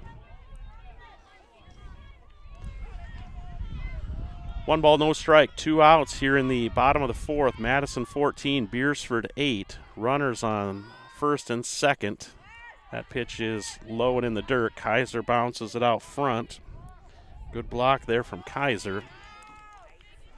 Here comes that sun power again. You can see it on the field. I need to get you back to a better angle.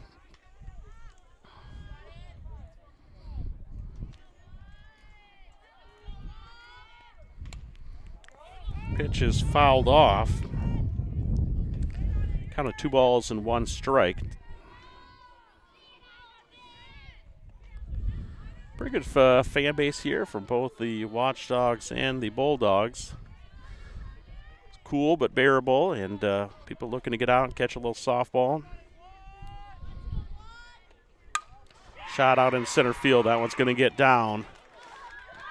Got by the center fielder. Could get a play at third possibly. Yep, they are.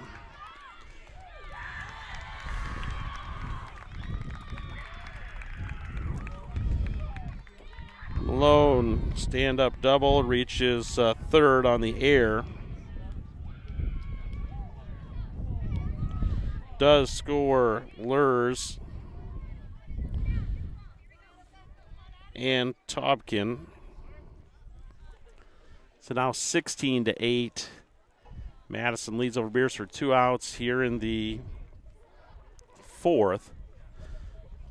Madison back to through their lineup here in this half of the inning. So Voss, the DP, will get her second look at the Watchdogs in the 4th.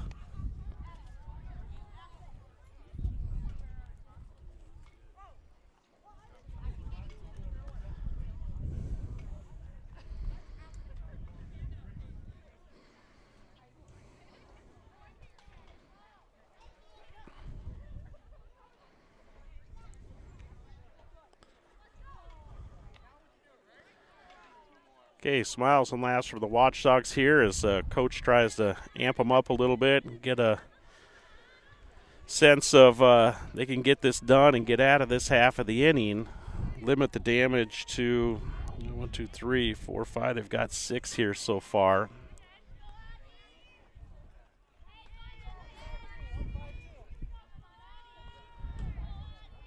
Again, Voss with her second at bat.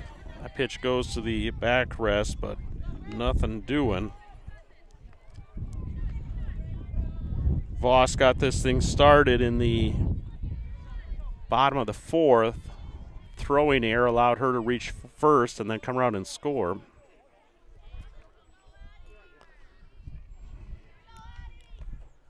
That pitch is out of the zone. 2 balls, no strikes here to Voss.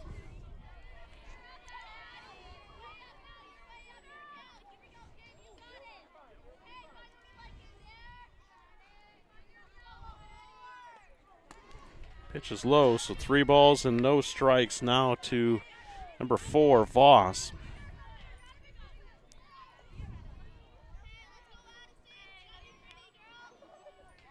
Double a single and then reached on that air. No, 4-pitch walk to Voss. And now runners at the corner brings up number 2, Hunsley. Hit by pitch, double and a single. Kind of referenced Hunsley just struggling to get the bunts down when coach asked her to advance runners. Now with 2 out, assume that we're going to swing here. Watches the first one. Go in there for a strike. Watchdogs will have a force at second or first. They'll ignore the runner at third with 2 outs. 1 ball, 1 strike now to Hunsley.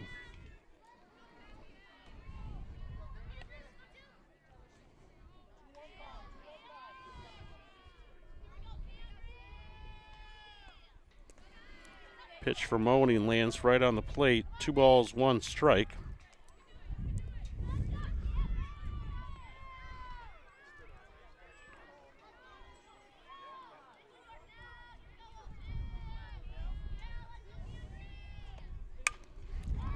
Shot over to the shortstop. Gets it to the second baseman. Watchdogs get out of that half. Some damage done by the Madison Bulldogs. But Hunsley, the fielder's choice, Voss is put out on the 6-4 putout for the third.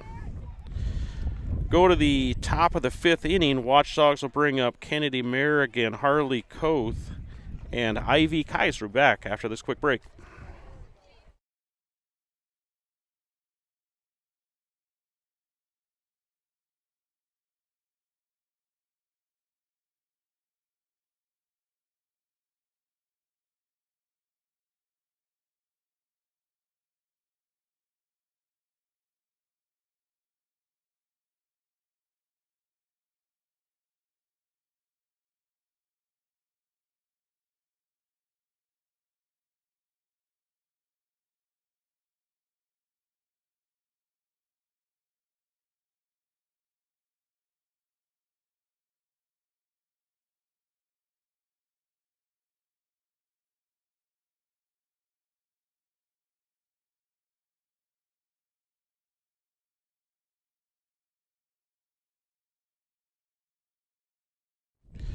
All right, fans, welcome back. Top half of the fifth. Watchdogs up to bat. Bring up the right fielder, Kennedy Merrigan. Merrigan with a single in the first, K in the third. Gets her third at bat here in the fifth. Good pitch there from Dudley. Gets Merrigan swinging on the first one.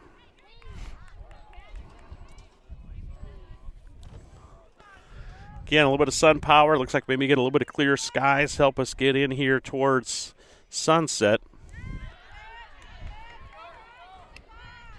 We're at the 6:30 mark, so this game's been going on about an hour and a half.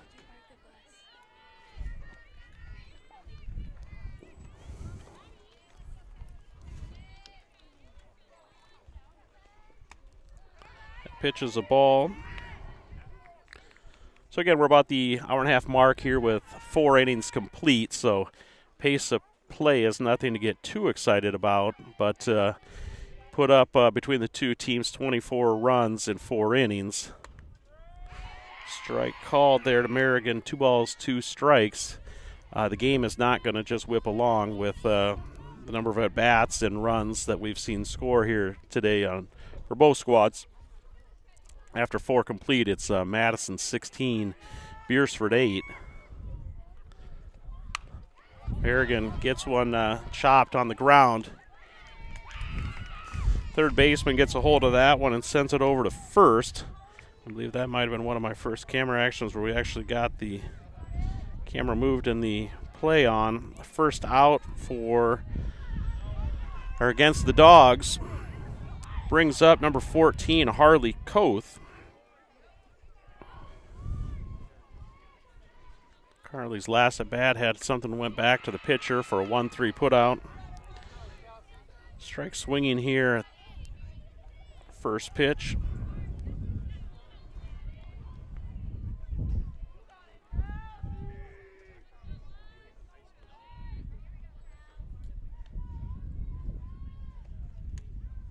Pitch is just outside, so good eye there from Koth to hold off on that one.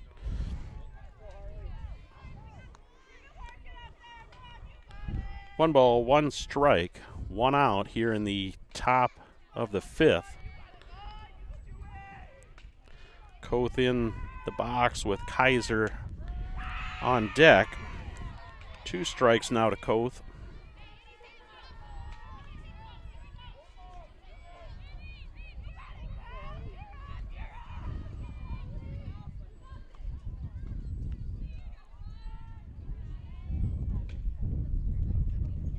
Koth gets a hold of one, gets it by the first baseman. She is going to round first or get to first.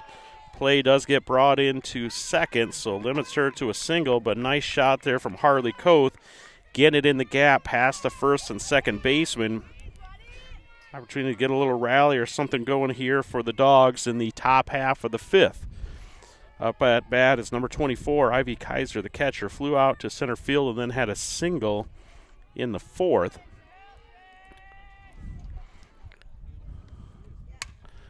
high fly ball going towards third base. Third baseman calls it and gets it.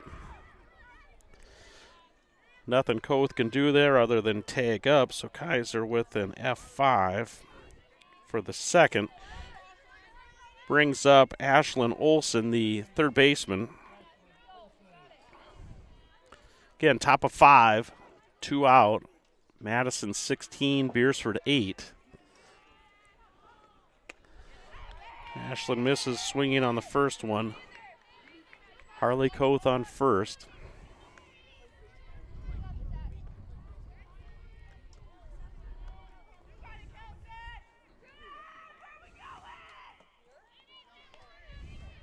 JV players just starting to emerge out of the dugout to start warming up for the JV game coming up here after this game completes. Again, we will keep the stream going here.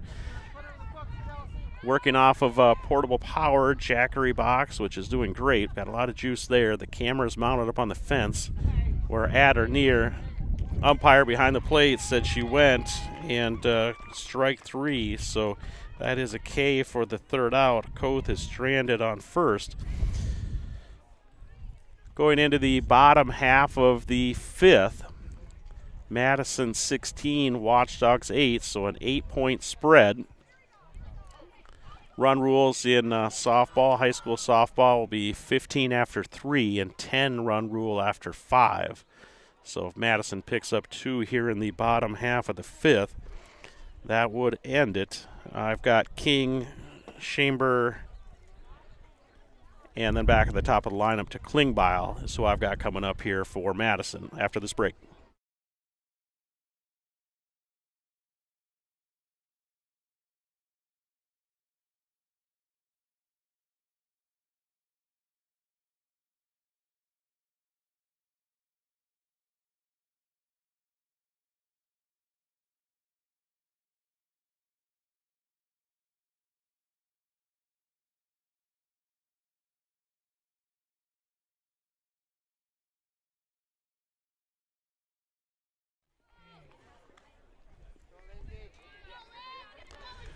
Up to bat for Madison, number 10, King. A couple strikeouts and then a 5-3 put out in the 4th.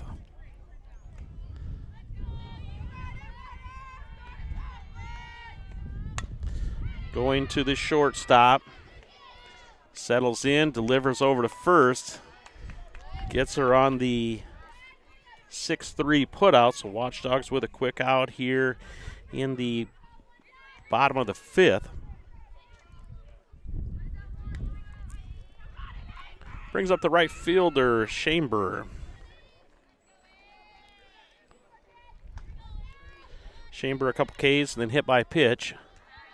Watches that first one in there from Moaning a little high. Again, when we make the switch, if you are tuning in on the Beresford Varsity Game Changer, when they start the JV Game Changer, I'm not 100% sure. Coming up near me. Oh, just caught the fence. Had a couple people right in front of me ready to get a collector ball there. No go. Chamber now a count of 1 ball, 1 strike against her. If you do have trouble when we go to the JV game, if you lose the stream and it doesn't pick up on the JV Watchdog Game Changer, do go to watchdogs.live or Watchdogs Live. If you look on YouTube, that is where you will find the stream. It will just keep on going. If you're tuning in on YouTube or watchdogs.live, you don't need to do anything. The JV game will just warm up for whatever 15 minutes, and then we'll get things going. Shot back up the middle, see if Koth can get there and get a play at first. Called out, so heck of a play. Koth into the hole. Snags a backhander, gets her foot planted, and gets it delivered over to Lily Seivert. Nice job by Seivert to dig that one out. So now a 6-3 put out. Now after that one is a 4-3 put out for the second. Watchdogs trying to hang on and force this thing on another inning here. Top of the lineup for Madison, Klingbeil. Again, reference the home run, hit by pitch. base on balls and a single, scored 4 times. Watch as the first pitch delivered from Moaning.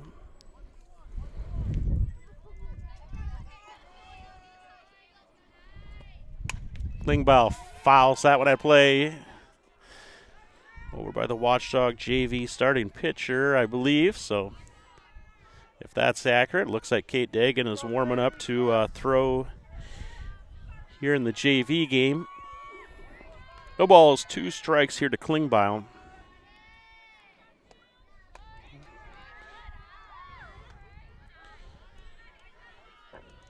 Moaning just seeing if she can get Klingbeil to chase something. 1 ball, 2 strikes, 2 outs, bottom of 5th. Madison 16, Beresford 8. Fly ball out into right field. Hey, Kennedy Merrigan, great job. She's had a couple good catches out there today. That one is kind of almost a basket, Willie Mays Hayes style. So F9 to get Klingbeil. So 1, 2, 3. Bottom of the 5th, we go into the 6th. Madison 16, Beresford 8. Watchdogs will bring up Seivert, then top of the lineup, Olson, Valder, Keeley, Merrigan. We'll be back with the top half of the 6th.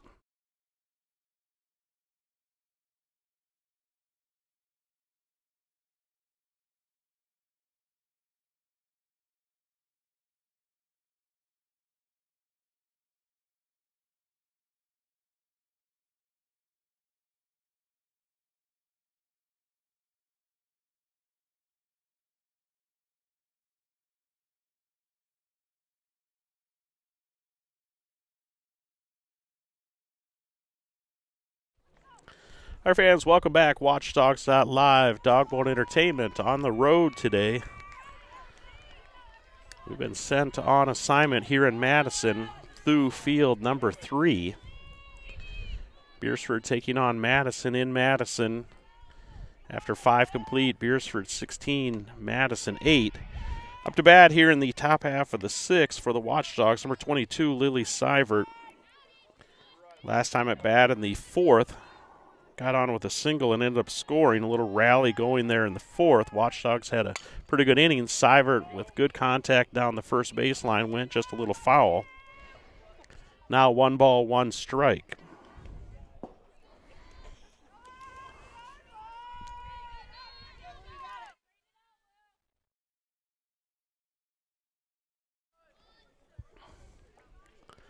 Following Seivert, we will see a change at the top of the lineup. Kate Dagan is warming up, so she will substitute in here for Reese Olson and bat in the 6th. As an outfielder, I'm assuming we'll likely see her out in the field in the bottom half of the inning.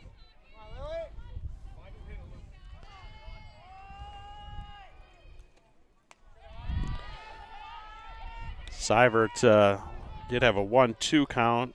That one was a ball, so now 2 balls, 2 strikes.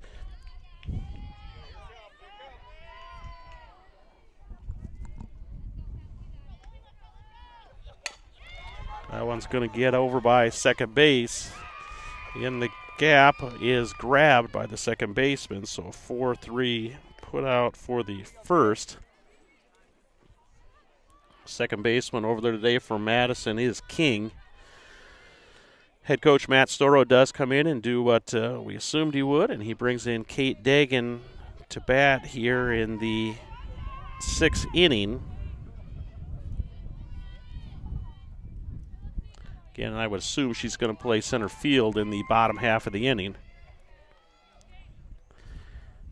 Kate Dagan, a sophomore, her first at bat and first look at Dudley.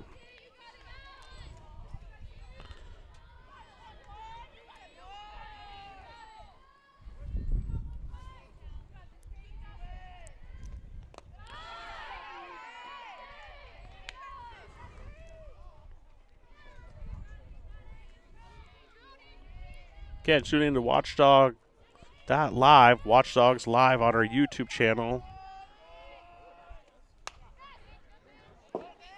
That one off the kind of near the handle of the bat, goes just foul over by the first baseman. 1 ball, 1 strike now to Dagan. Jared Olson on the call. Appreciate you tuning in, whether it's on YouTube, Watchdogs.live, or Game Changer. Again, tomorrow night we'll be down in Dakota Valley. We'll have the action as well. Dagan fouls that one back over to the baseball field behind me.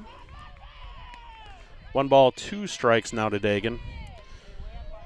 So again, you should be able to catch both varsity and JV action tomorrow night down in Dakota Valley. Monday, I will not be going to Wagner. We have a school board meeting. Dagan back up the middle, snagged by the pitcher.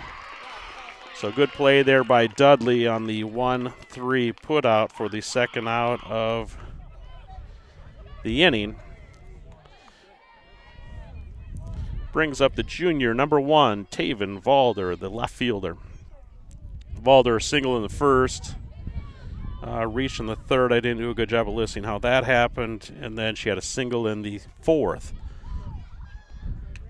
Scored 3 times today for the Watchdogs, so again, valuable tool for the dogs on the base. Lurs gets up limping a little bit. Not a good sign. Let's hope that's nothing major and she's just something off, but she is noticeably moving slower as she comes out to talk to the pitcher, Dudley, and the rest of the infield comes in, but she's kind of holding the knee up.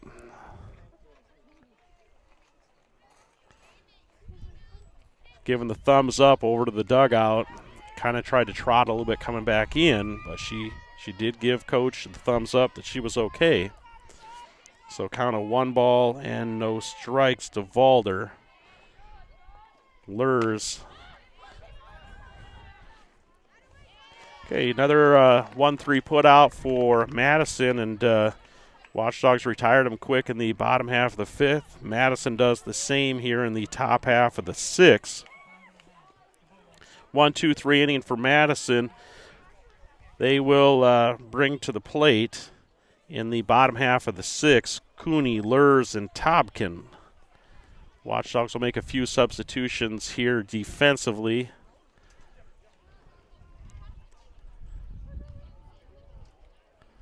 Got Kate Dagan as anticipated out in center field. Got Harper Olson at catcher. And I haven't seen Harley still. Okay, so the rest of the infield is the same other than Harper Olson in at catcher and Kate Dagan in at center field.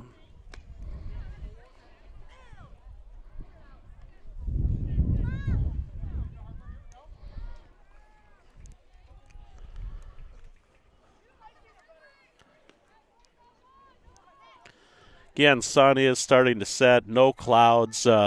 Feels really good on the back for us spectators, but the field does kind of face the northwest, so a lot of the infielders and outfielders going to have to battle the sun as it sets here as we start to approach 7 o'clock. Got about an hour before the sun really starts to be gone and look dark.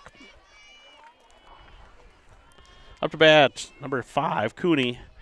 Big swing on that first pitch here in the 6th. Strike 1.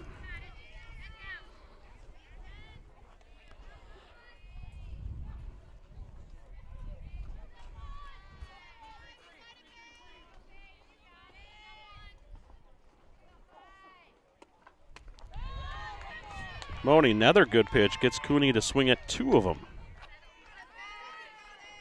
No balls, 2 strikes now to Cooney.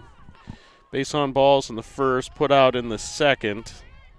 Didn't mark how she reached and scored in the third, and then a 6-4 put out in the, a single in the 4th.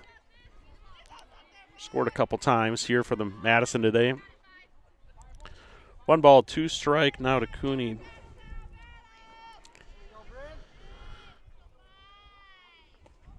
Moaning. 2 balls, 2 strikes now against Cooney. Got out to the 0-2 lead, now evens things up here at 2 balls, 2 strikes.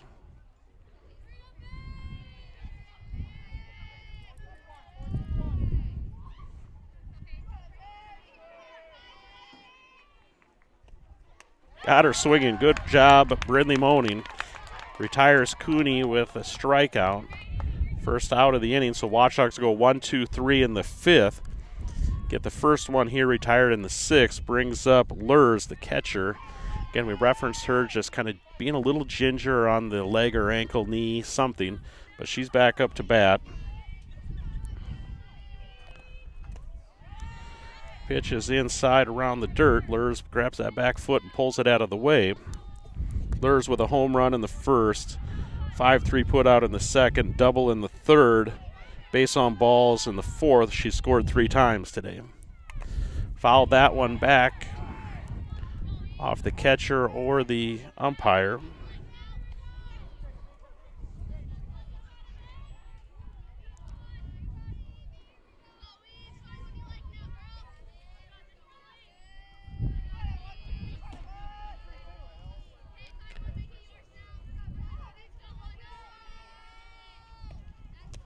Oh, good one for Boning. Got Lurs out in front of it.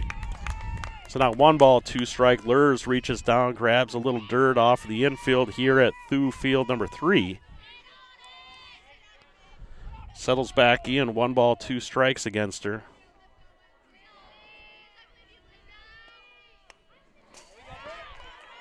Held off in the last second, protected the plate. Fouled one off near the handle. Count remains 1 ball, 2 strikes.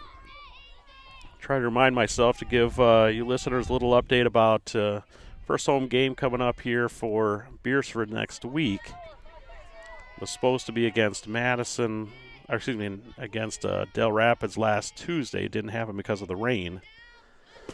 Loning's pitch goes against the backstop. Rolls back to the catcher. 2 balls, 2 strikes now to Lurs.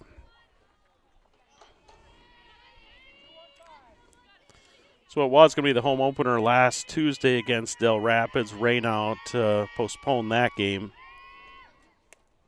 Pitch is low, so evens things up here against Lurs. 3 balls, 2 strikes.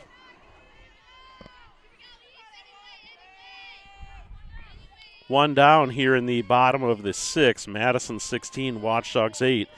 3 balls, 2 strikes to the catcher Lurs.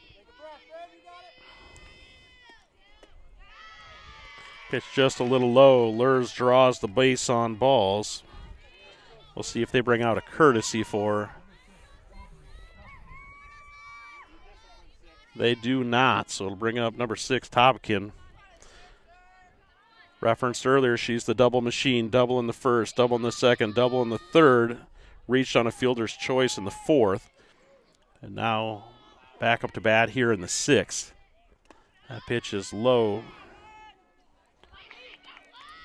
Watchdogs had their second home game scheduled against Alcester Hudson next Friday, the 18th. That is Easter Friday, so no school, so that's an afternoon game at 2 o'clock. So Watchdogs will take on Alcester Hudson, 2 o'clock varsity game with a JV game to follow somewhere in that area of 3:30 or 4 o'clock. So, again, home opener with the postponement. Now the change is we tried to reschedule that Del Rapids game because of the rain. That will happen at noon. So that will actually be the home opener is Del's at noon on Friday the 18th.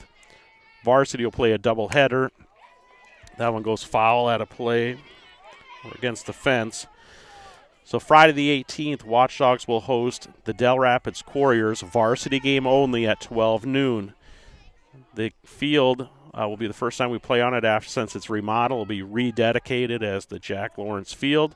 So if you want to see that and be part of some of the Lawrence family members throwing out the first pitch and a quick read about the rededication as that field that the Watchdog girls will play on at Jack Lawrence Field. Ball fouled back over near the batter's warm-up circle is go ahead and play foul. You're going to want to be there a little before noon. I believe they're going to have the umpires coaches meeting about 11:40.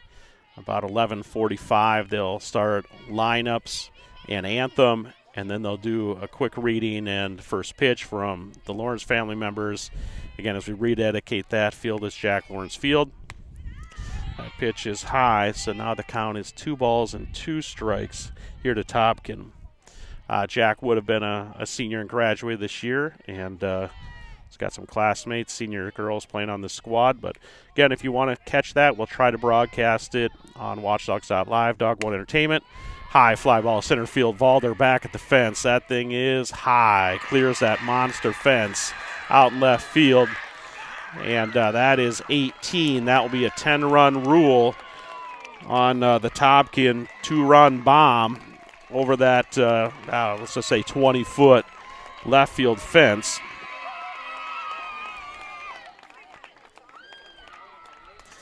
So Watchdogs will come off the field. Topkin with the walk-off 10-run rule homer in the bottom of the sixth.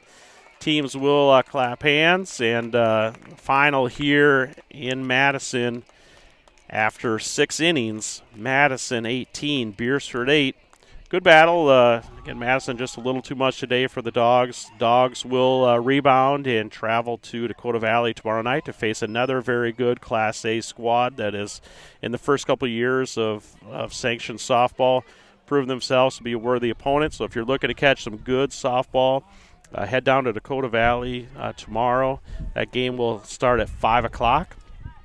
Varsity with JV to follow. And again, we will have the JV game here following this. Camera life, we're in that 43, 48, 44. So I'll do my best to get a little power onto the cameras and try and keep them going as long as we can in the JV game. And I'll just leave this stream going. We'll see you for the JV action.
All right, fans, welcome back. Watchdogs.live, Dogbone Entertainment JV game here in Madison.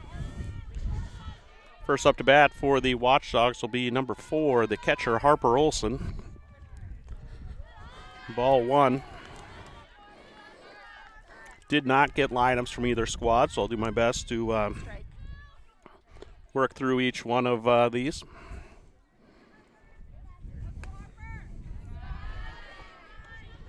Now it's ball 1. 1 ball, 1 strike here to Harper Olson.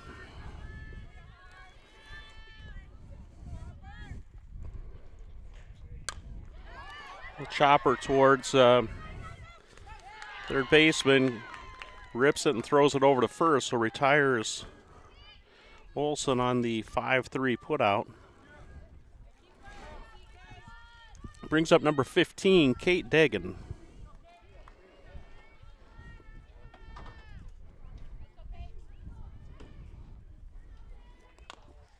Fouls the first pitch off.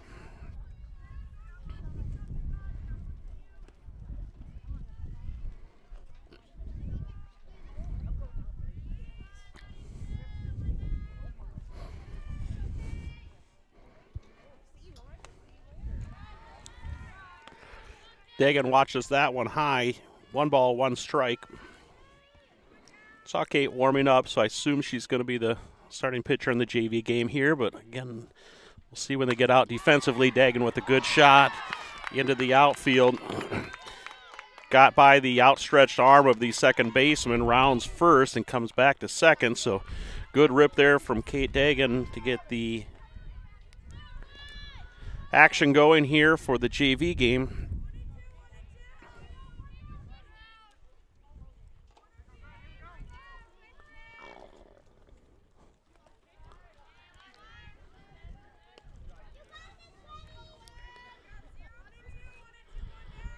Up to bat for the Watchdogs, I believe it's Gwen Traxler.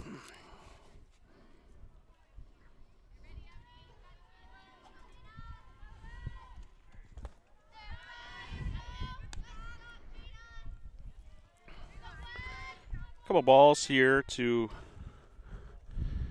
Gwen. Dagan on first, 1 out. Pitch is high, so now 3 balls and no strikes to Traxler.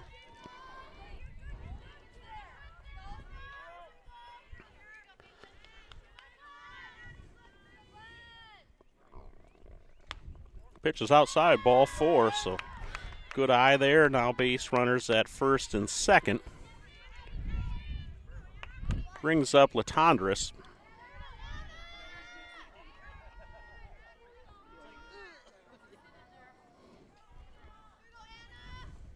Latondras strikes swinging on the first pitch.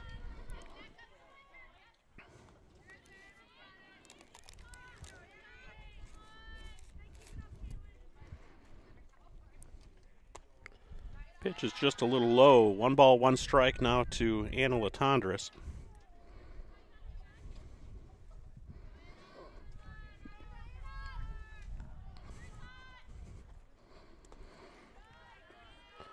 Ball low, 2 balls, 1 strike. Traxler on first, Dagan on second, 1 out.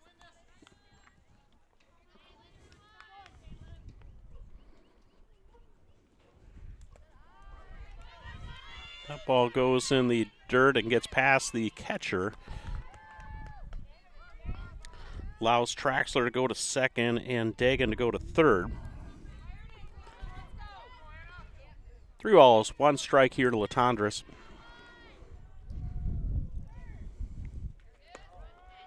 Strike looking, so now a full count to Latondras. She's going to have to protect with 1 out, runners in scoring position.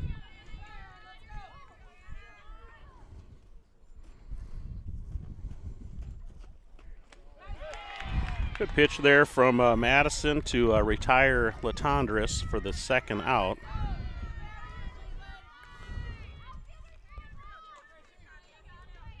Brings up number 10, Gracie Ebert.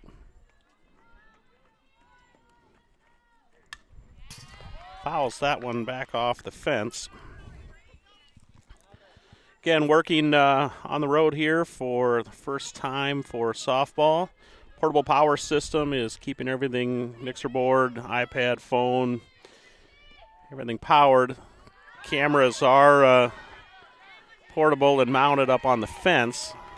Those battery lives are starting to look a little on the weak side, but we will do our best to keep this thing going as long as we can. Pass ball there, Dagan comes in to score. Traxler goes to third.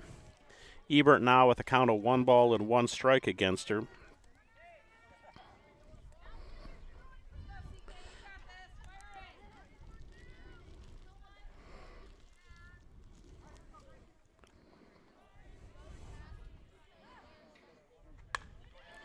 Ebert shot over to second, going to get a play at first, but she's going to draw, third out, so that'll take care of that half the inning. Watchdogs score 1. Go to the Madison side of things. I do not have names, so we'll just kind of roll with the action and reference the defense it plays as well.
Okay, fans, welcome back. Bottom half of the first inning here in the JV game. Nice job by the Madison Athletic Department to get a program put together for the game today. Don't see that at a lot of places, so nice job to Mr. Ricky and the crew to get that put together.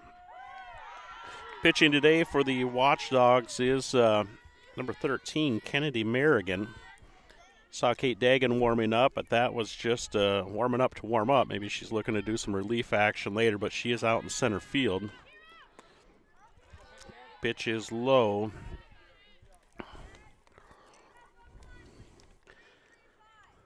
Placement of the Madison numbers. I'm just having a little bit of trouble picking up who we've got here, but we'll try to get through the lineup and get a look at the number now. 2 balls and 1 strike. I believe this is number 15, Kira Lawrence.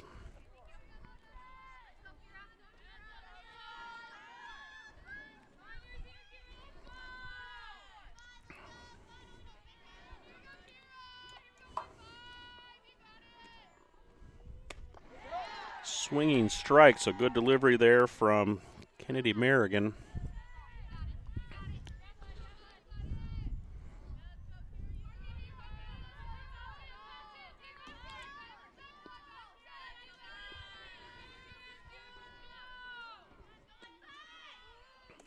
Got her swinging. Harper Olson grabs that one, tags her out, so drop third strike, but nonetheless Merrigan with a K to get things started here in the bottom half of the first. Left-handed batter coming up here second, number 13, Avani Nelson.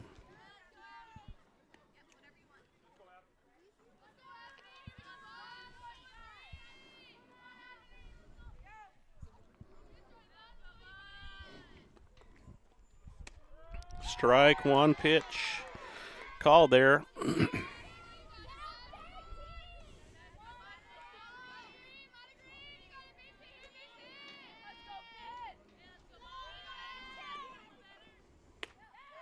Strike 2 called, so 2 in a row here against Aveny Nelson.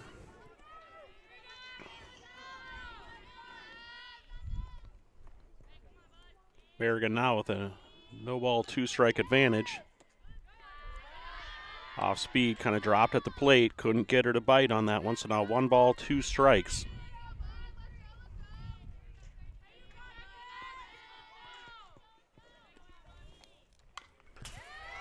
Showed bunt with 2 strikes, pulled that back and fouled one off. Normal traditional swing.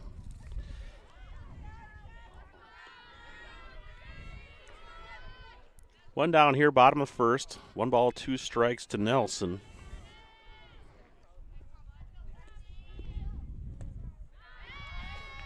Pitch just a little low, evens things up here. 2 balls, 2 strikes. Again, varsity action. Madison Madison 18, Beresford 8 was the final of the varsity action after 6 innings. Merrigan throws a couple of strikes, gets ahead of Nelson early. Now Nelson fouls one back and a couple pitches in the dirt. It's now 3 balls and 2 strikes. Tomorrow, Watchdogs travel to Dakota Valley. We'll bring you the varsity and JV games. Shot's going to go over towards third base. Runner is retired, so I believe that was Lorvik over there with a nice job on third base with a 5-3 put out for the second.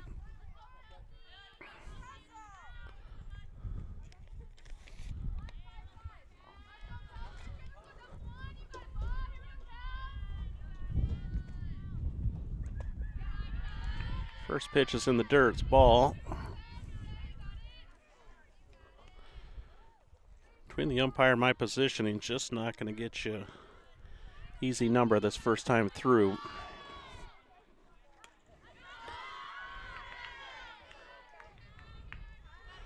This one's number 11, Kelsey Dudley.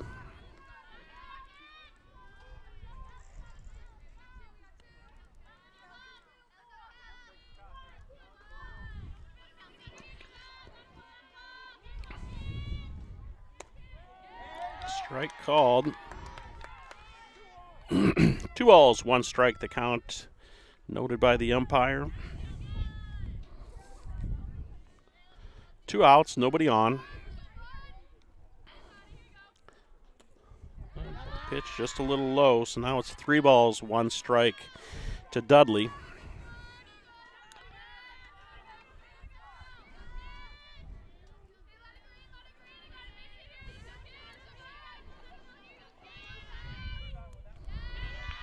Ball 4, base on balls to Dudley. She will go to first and hold tight there, even with the pass ball. Brings up for Madison, number 16, Caitlin Kernan.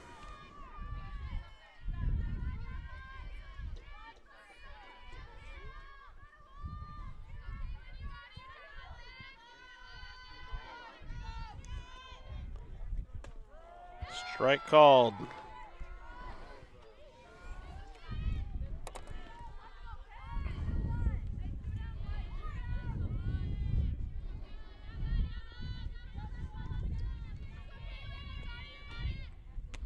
Strike swinging.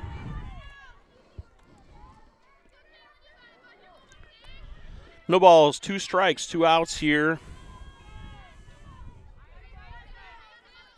Merrigan looks into the dugout, gets the signal, pitch, ready to deliver the 0-2 pitch with 2 out. High fly ball, it's in the infield.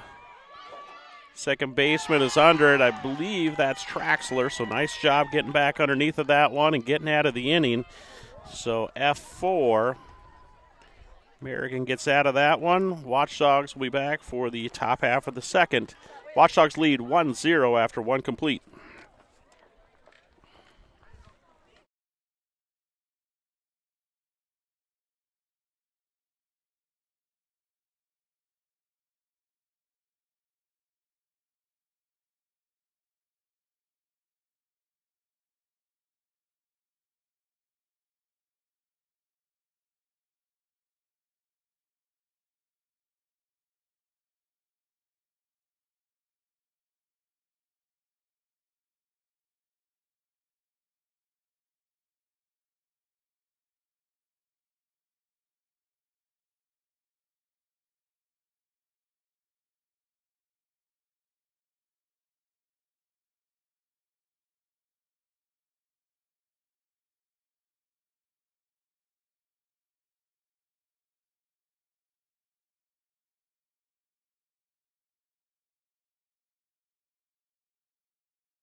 All right, fans, welcome back to the top half of the second inning. Up to bat for the Watchdogs, Riley Lorvik.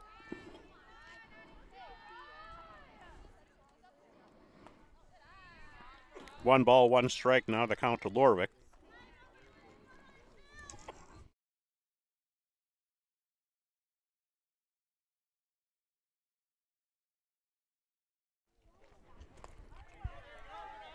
That delivery from Madison just a little low. 2 balls, 1 strike.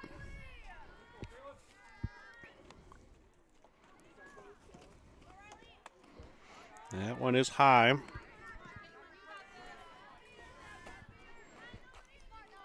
Lorvik pitched in the varsity game, didn't get any at-bats or a chance to play in the field other than starting position, so opportunity in the JV game here to get some at-bats and playing a little third base as well. So now a count of 3 balls, 2 strikes to the 8th grader Riley Lorvik.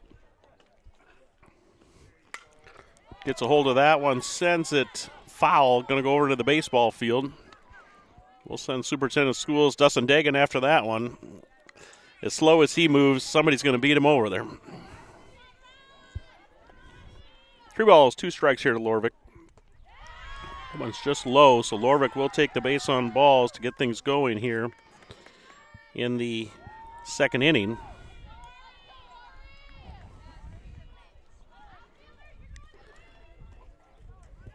Brings up number 18 for the Watchdogs,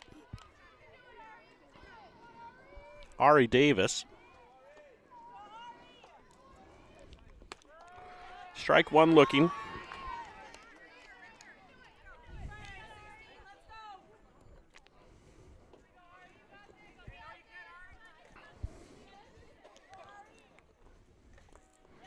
This ball low.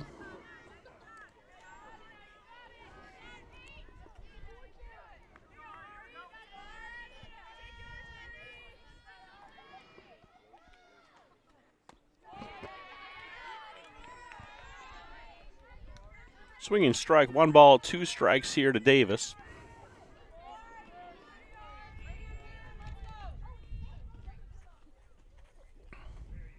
Got a hold of one there.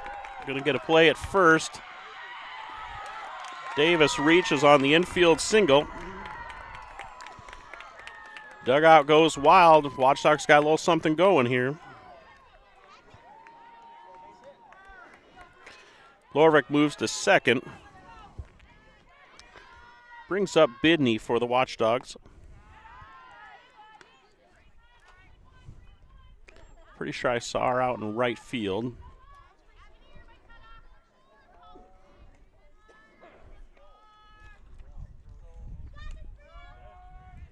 Called strike looking, so now 1 ball, 1 strike.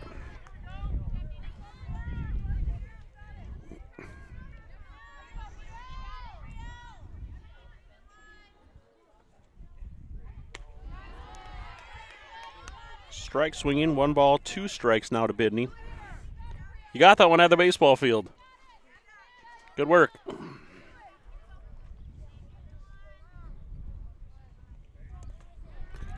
Pitch is low, bounces out of the dirt, allows Lorvik to go to third. A lot of confusion, and the ball got into right field, so Lorvik does come home to score on the throwing error. Davis advances over to third. Bidney showing on the board, count of 2 balls, 2 strikes. That one's high and outside, so now full count to Bidney. No outs. Runner on third.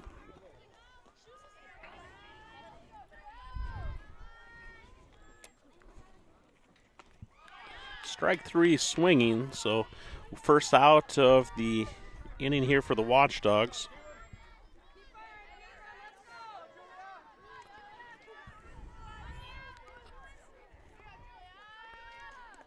Brings up Julia Kinney.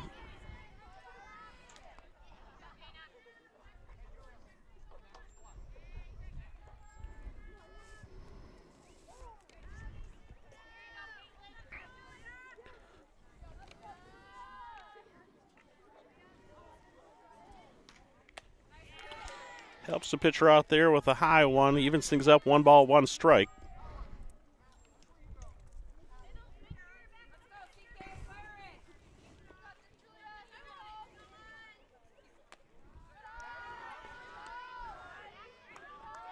That pitch just a little off the plate, so now 2 balls, 1 strike here to the 7th grader, Julia Kinney. That one looking, evens things up. 2 balls, 2 strikes here. Pitching for Madison is Caitlin Curran. Gets a shot up the middle. Trouble at second base. Oh, called her out. She looked safe. She looked safe, got called out. Nonetheless, she does score a run, so RBI for Julia Kinney. Davis does come in to score.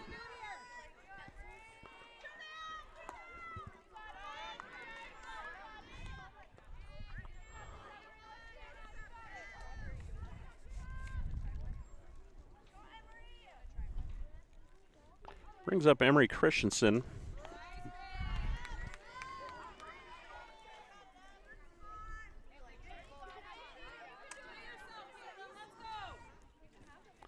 One ball, 1 strike shown on the board. That pitch is low. 2 balls, 1 strike.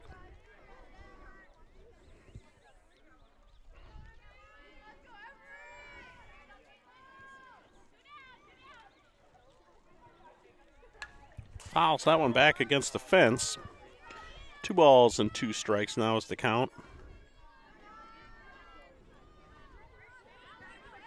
Christensen also a 7th grader for the Watchdogs.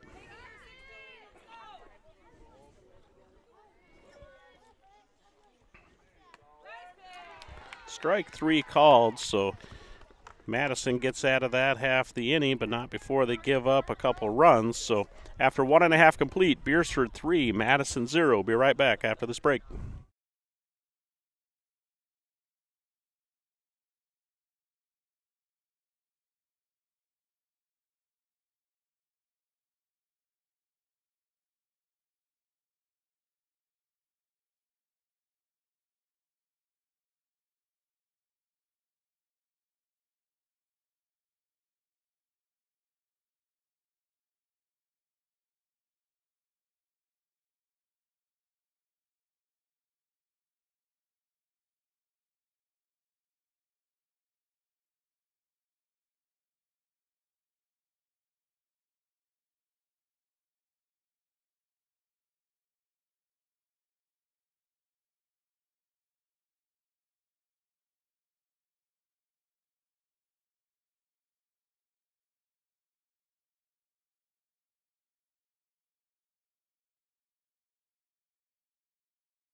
Our fans, welcome back to Watchdogs Live. Dogbone Entertainment on the call, Jared Olson.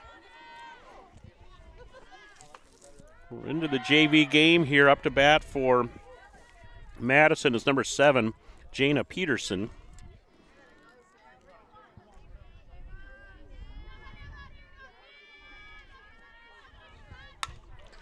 Shot over to third base. Snagged and sent across. Good grab there by Gracie Ebert. Quite the stretch. So a 5-3 put out. That's the second time Lorvik has connected with Ebert on first to get the Watchdogs an out.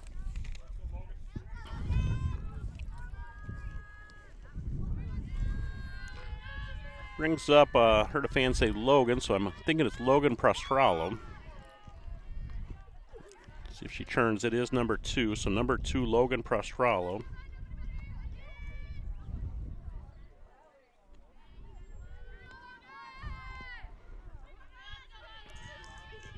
I believe that was a ball, so now 1 ball, no strikes.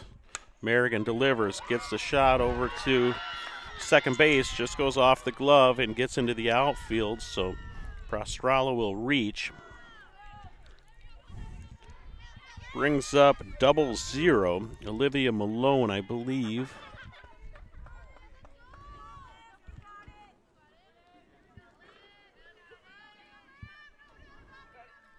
Olivia, I should say.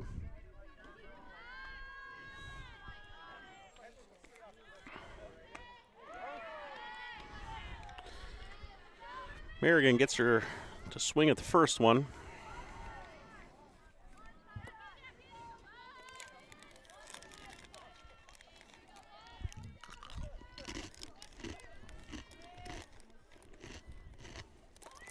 Pitch is low, runners go, and throw goes down, gets into the outfield, so Prestrallo does steal second.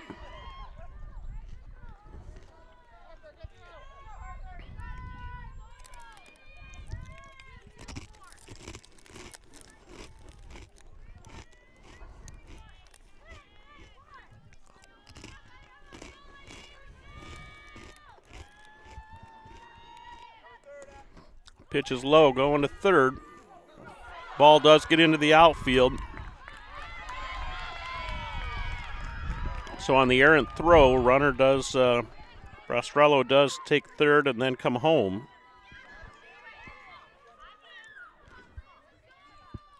See if the umpire gives us a count here.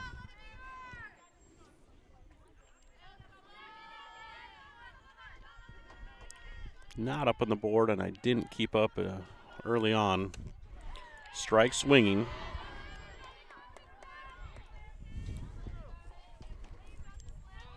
2-2, I believe, is what he just signaled. So 2 balls, 2 strikes here to Malone. Beresford 3, Madison 1. We're in the bottom of the second inning in the JV game. Malone squatted down, kind of put her head, just hoping that wasn't called a strike 3 looking. So now it's 3 balls, 2 strikes. Nobody on. Watchdogs can focus on the batter, get the play at first here. Ball 4. Malone will take a base on balls, brings up number 3, Madison Entringer.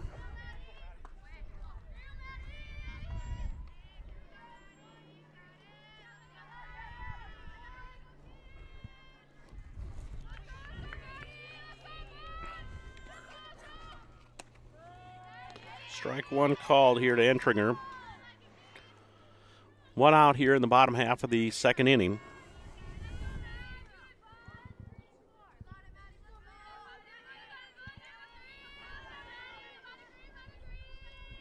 Square around to bunt. Going to second. Throw goes down.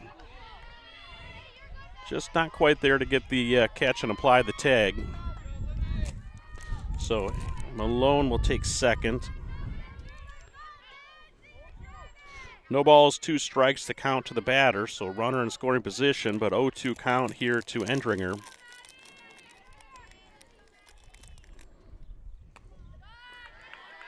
Look pretty close. 1 ball, 2 strikes now. Merrigan against Entringer.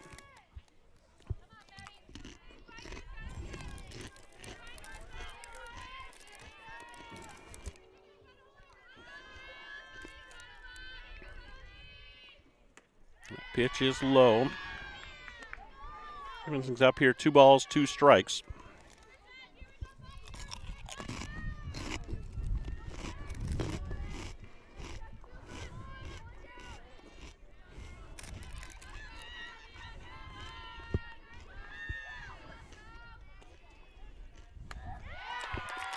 Strike 3 swinging, so good job there by Merrigan to get that one closed out. Get the second out of the inning.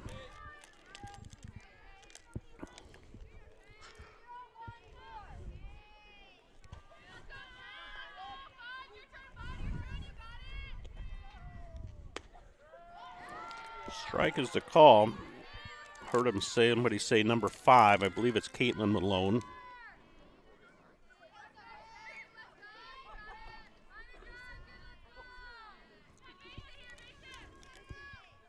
That pitch is high, going to go off the fence. Olivia Malone will advance third on the wild pitch. 2 outs, 1 ball, 1 strike. Watchdog will focus on the batter here. Gets a strike swinging. So now 1 ball, 2 strikes.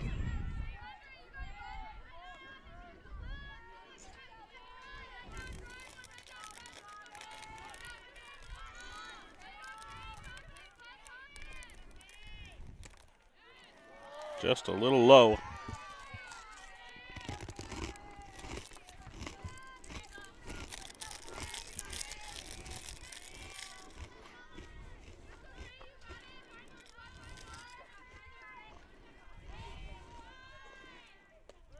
Strike 3. Got her looking on that one, so Watchdogs get out of there with a 5-3 put out and 2 strikeouts. So after 2 complete, Beresford 3, Madison 1.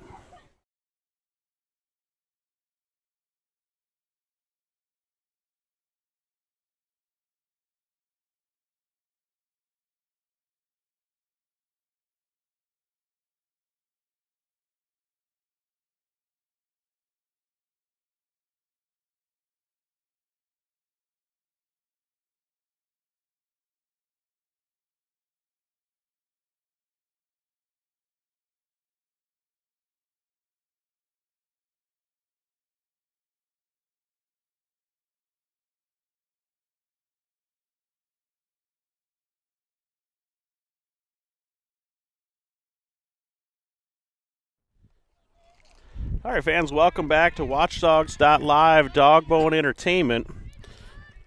Up to bat for the Watchdogs is number 6, Atlee Olson.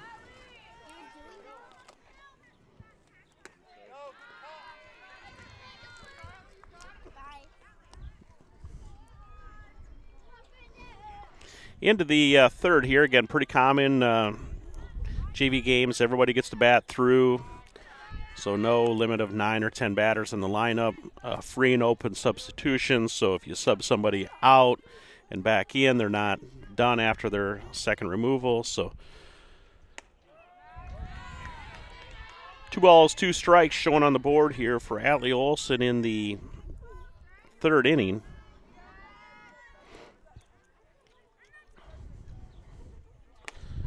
Swinging strike goes down, giving a good effort there. So first out for the Watchdogs. Brings up number 5, Hannah Colford.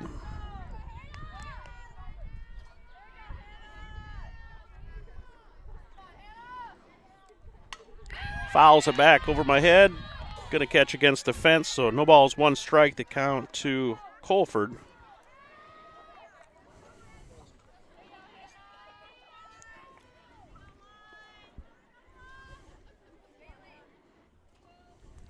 That pitch is low. Colford has to jump over top of it. 1 ball, 1 strike here to Colford. 1 out, nobody on.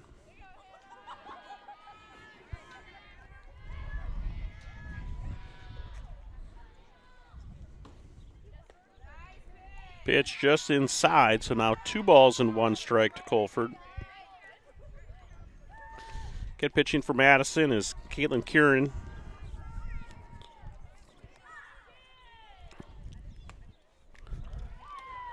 Colford watches that one. No indication from the umpire, a movement of the arm, so 3 balls, 1 strike.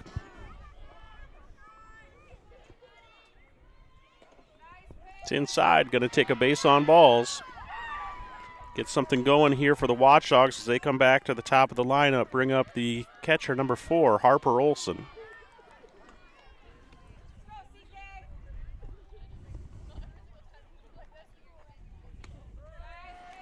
Strike 1 watching.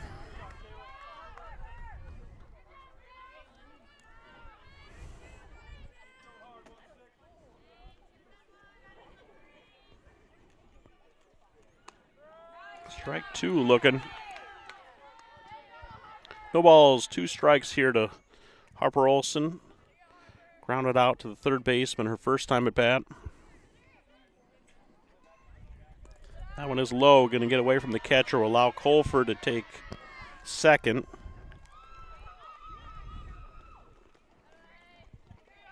Now with 1 out, runner on second. Harper Olson at bat, 1 ball, 2 strikes to count against her.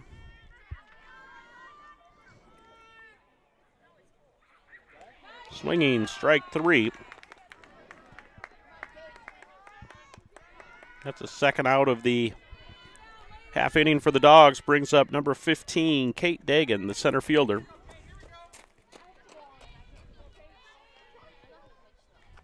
Pitch is high.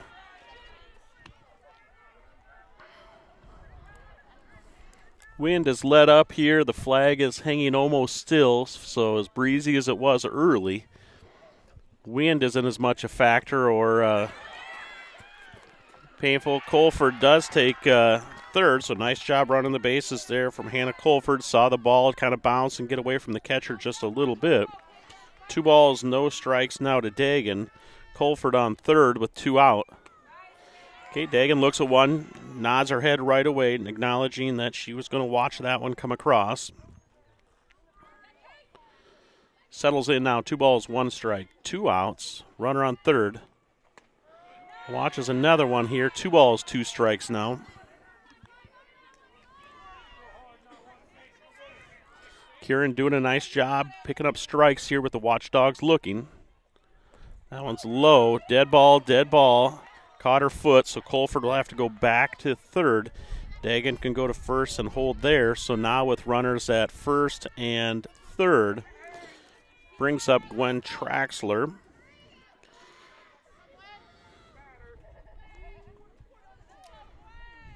Traxler reached in the first inning, shot up the middle. We're going to get a play at second or first. Called her out, so 4-3 put out to get Traxler at first. Puts an end to anything the Watchdogs had kind of rolling there early in the inning.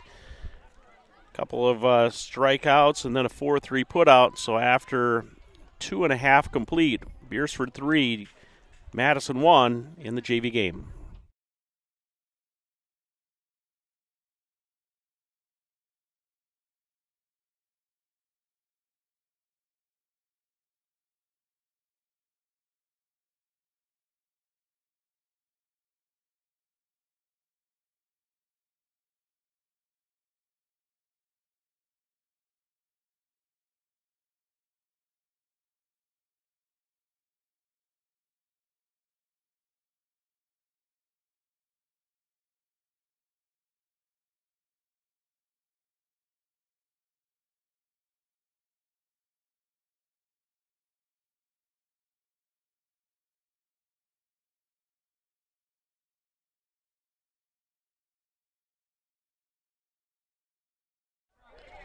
Our fans, welcome back to Watchdogs on Live, Dogbowl Entertainment.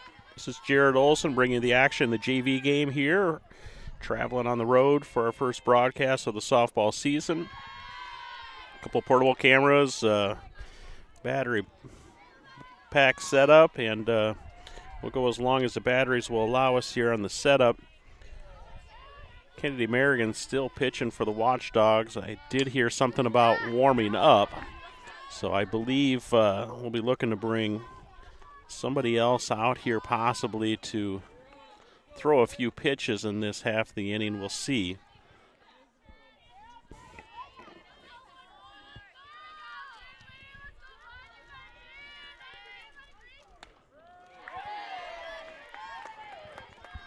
Up to bat, number 14.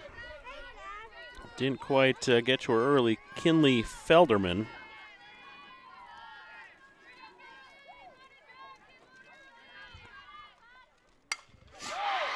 Shot out into center field. Oh my goodness, unbelievable. Who we got out there? It's out their ways. It might be Emery Christensen. Let me double check. It is. I just saw her running back out there. So she came running in. Snagged that thing basket catch style. So nice job by the 7th grader Emery Christensen. Let's get this baby marked down. That was a good one. F8. Good job, Emery Christensen. Up to bat for Madison. See again if I can snag a number here if we're back to the top of the lineup or not.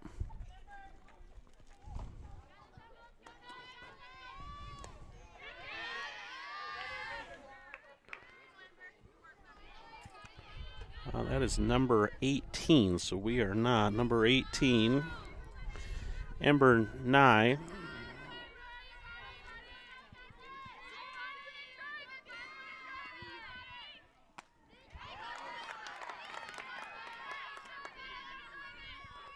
Board showing 2 balls, 1 strike. I'll get kind of caught up here after getting the roster and lineup updated here. Again, bottom of the third in the JV game. Lights have been turned on, so we'll get a little different look. Just reference the breeze kind of being done in the flag line still. Now I'm just catching a little hint of breeze at my back again. 2 balls, 2 strikes here to Ember 9. Shot out to center field. Christensen stops that one from rolling past her, but it's a single for Ember.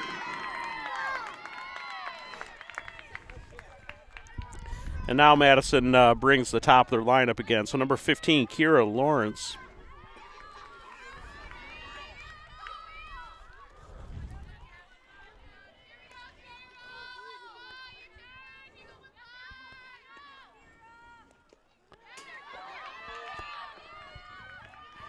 Amber takes second on the pass ball. Watchdogs are warming up over to my right here out of play there. Warming up number 12, Gwen Traxler.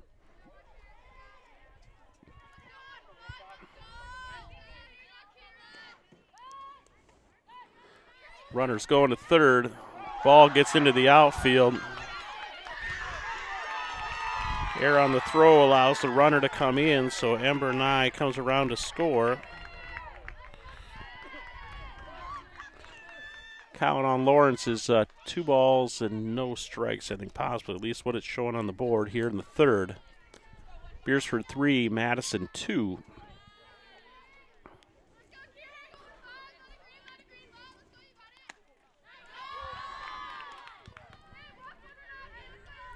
Now 3 balls, no strikes here to Lawrence.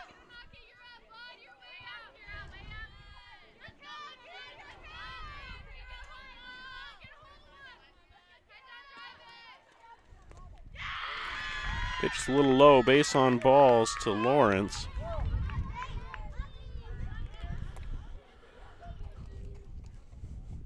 Coach Lorvik wants a quick time from Blue to talk to the staff. We'll see if they're going to bring a relief pitcher in. Yep, they will. She is got the mask on and the glove and getting the high five from head coach Matt Storrow to get out there in the JV game and throw a few balls. So bringing in and warming up, number 12, Gwen Traxler. She'll face Avery Nelson, who grounded out to third base earlier.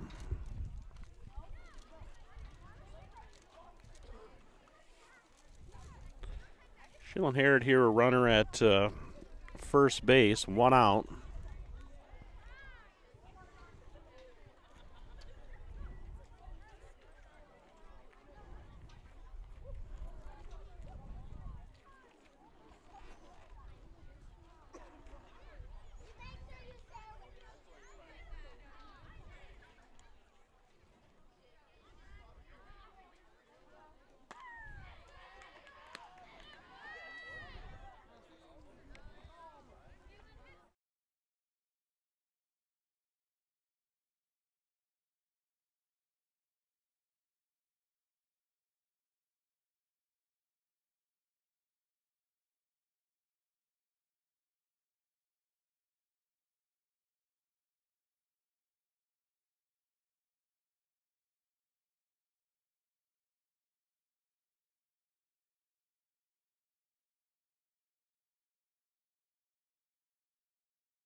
Our fans, welcome back to the action. We're in the bottom half of the third.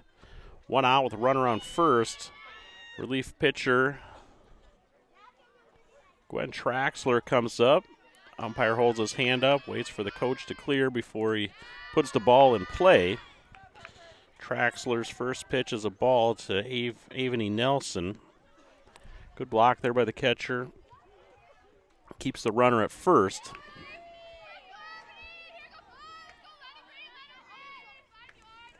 That pitch gets away to the backstop, so the runner will advance on that one. 2 balls, no strikes. Lawrence goes to second.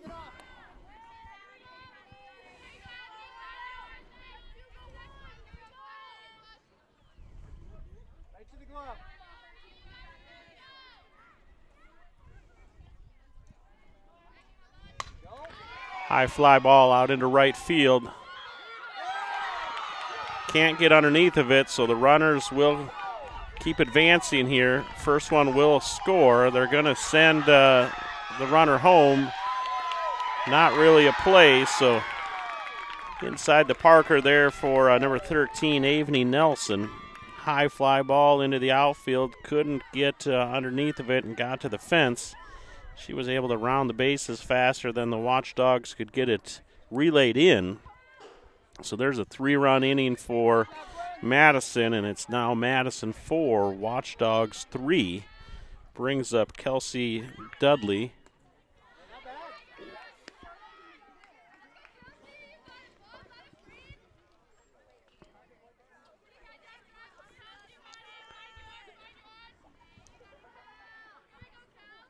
Dudley reached on a base on balls her first time at bat.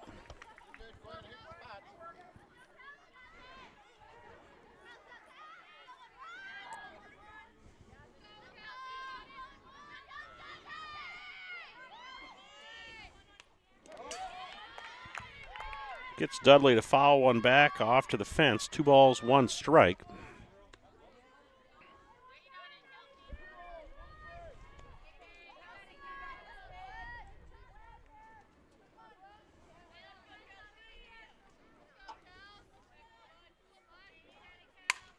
Good shot there out into left field. Watchdogs going to snag it right away and get it brought in, but that's a well-hit ball there from Kelsey Dudley. Brings up number 16, Caitlin Kieran. Little pop fly to second base her last time up to bat. First pitch is a ball.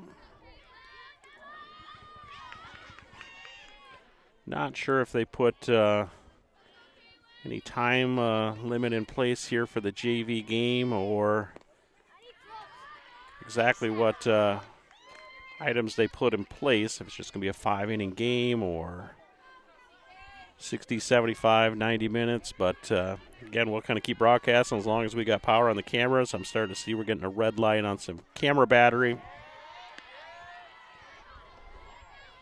Battery life of up to 6 hours apparently means something more like 3.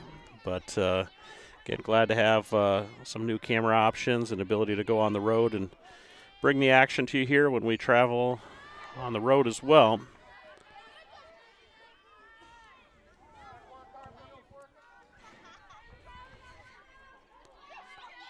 Three balls, 1 strike. Here's the count to the batter.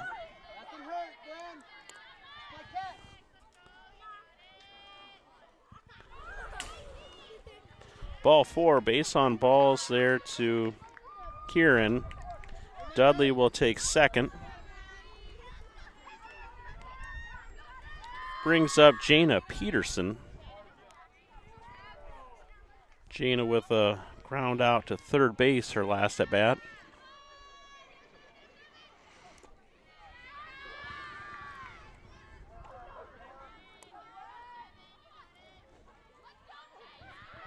Watchdogs travel to Dakota Valley tomorrow. Varsity at 5 o'clock. JV to follow. Very similar to tonight. We'll have that game for you on Watchdogs.live. Dogbone Entertainment.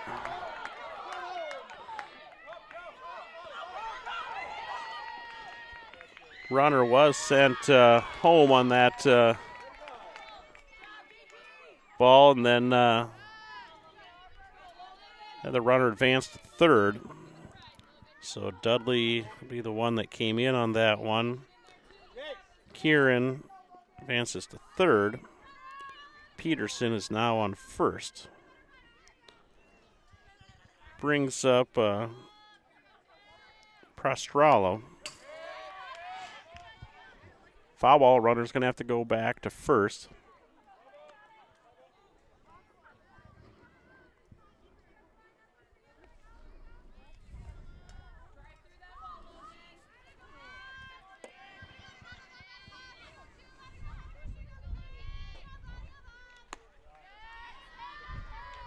Takes a throw down to second, allows the runner to score from third.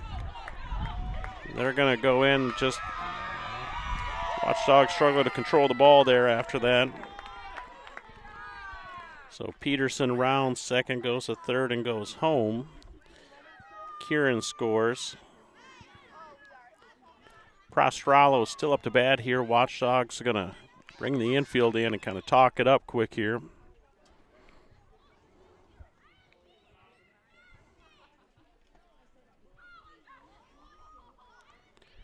Base has been cleared, so they can focus on the batter here, Prostralo. Again, we're talking about Dakota Valley tomorrow and then at Wagner on Monday. I will not catch that game because of the school board meeting, but we'll see if we have somebody going that gets the system set up. Otherwise, we'll see if Wagner has anything going or just game changer.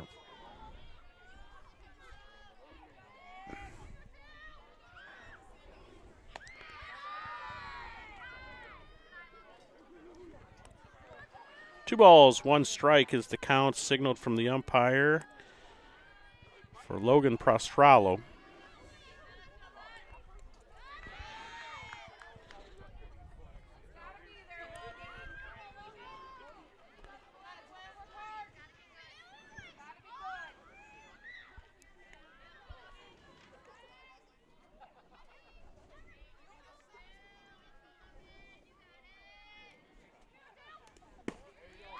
Base on balls here for Prostralo. Brings up Olivia Malone.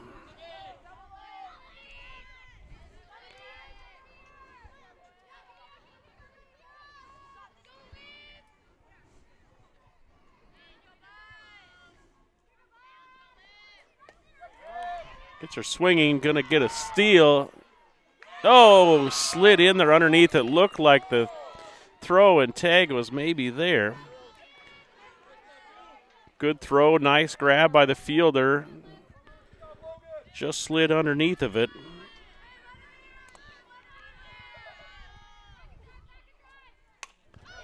Fly ball. Shortstop goes back just off the end of the glove. Runner will hold at second.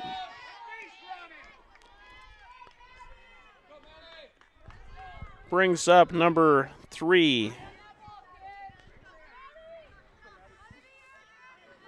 Madison Entringer.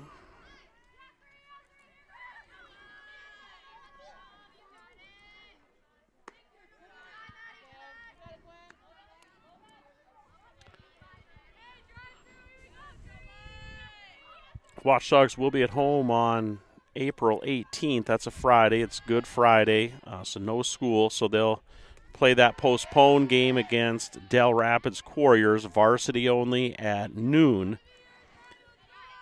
About 11:45 or so, 11:50, they'll be starting lineups, do the anthem, and then they'll rededicate the field as Jack Lawrence Field, which is what it was before. Again, the city has put up 3 new fields, remodeled the one that the Beresford school utilizes for the girls to play on. So Lawrence family will be there to throw out a first pitch, and there'll be a little something read regarding Jack and the rededication of the field. So we encourage you to tune in to Watchdogs.live, Dogbone Entertainment, or if possible, try to be there a little before noon on Friday the 18th. Again, that is a postponement with the Del Rapids Couriers. We were scheduled to play Alcester Hudson, our rival to the east, and that will still happen. That'll be a varsity and JV event. So noon, Del Rapids, 2 o'clock, varsity against Alcester Hudson, and then the JV game against Alcester Hudson will follow that. So 3 games if you're looking to get out on Friday the 18th, Good Friday, and catch some of the first action in Beresford at the new field, remodeled new field.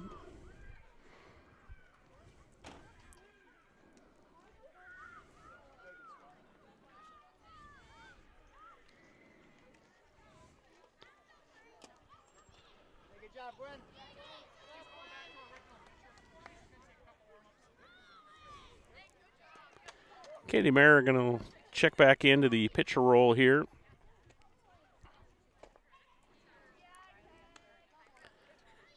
Again, re-entry back in the game. Typically in the JV, they don't watch the action all that close in terms of free substitutions typically.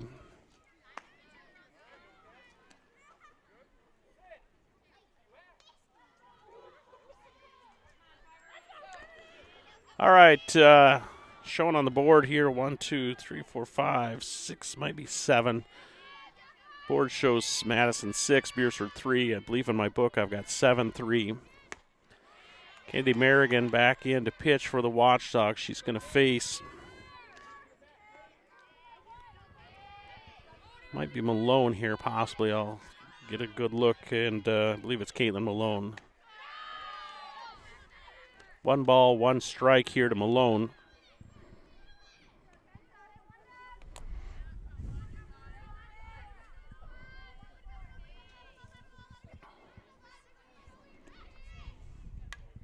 Fouls that one back, so now 1 ball and 2 strikes to Malone with 1 out.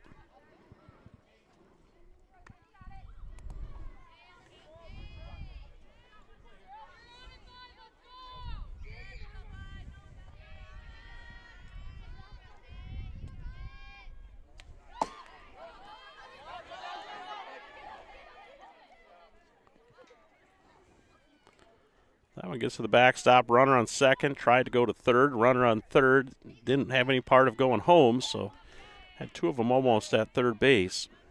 Everybody retreats, and now bases loaded. 2 balls, 2 strikes, 1 out. Merrigan just a little low with her delivery, so now it's full count with 1 out. 3 balls, 2 strikes here to Caitlin Malone.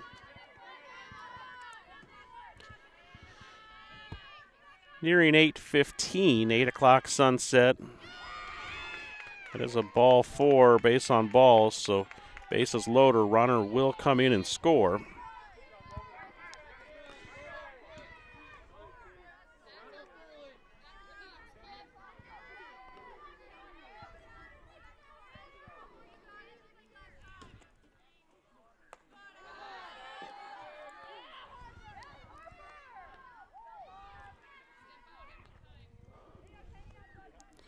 Brings up Kinley Felderman.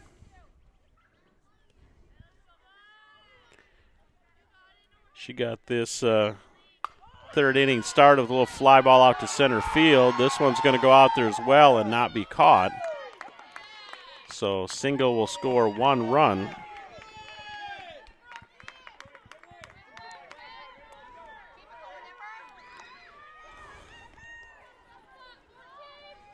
Brings up Ember New.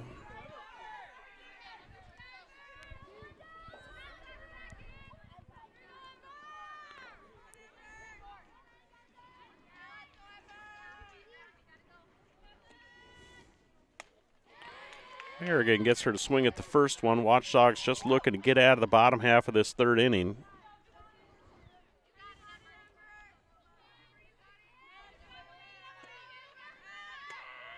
Strike 2 called, so now no balls, 2 strikes here.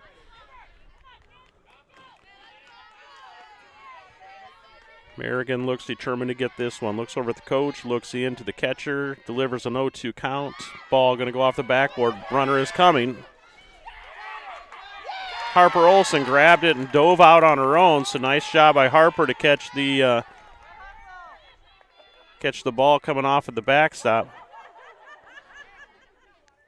And she's going to take a good chunk of Thue Field number 3 home with her, as she's got her jersey and gear kind of full.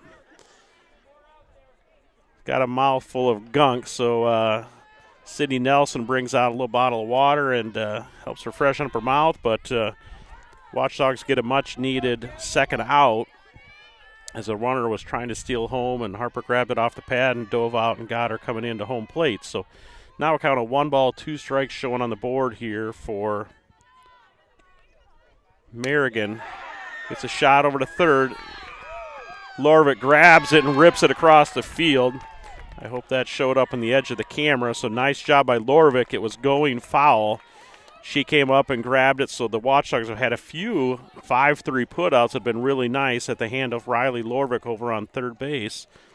So nice job grabbing that, picking it up, and just in one motion slinging it over to first base. Watchdogs get out of that half of the inning. Looks like we're going to go to the top half of the fourth.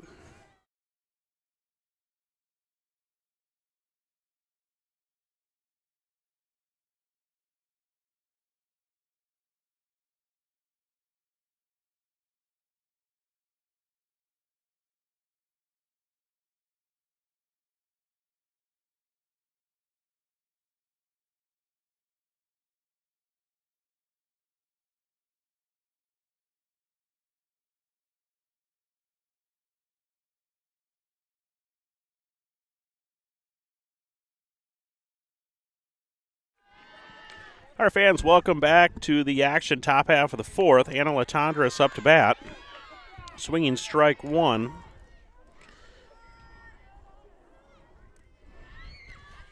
Can't see it on the camera, but up above the scoreboard out in left center field, really nice moon showing up here above Thue Field sign out in left center. So a little cool. Again, wind has let up a little bit. Fans are still hanging in here tough.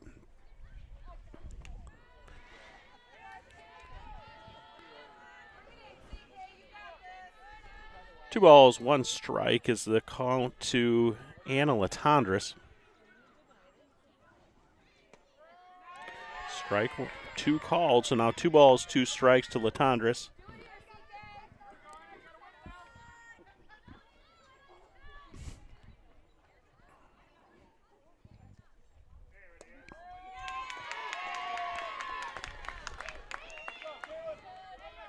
Latondras gets called out on strike looking.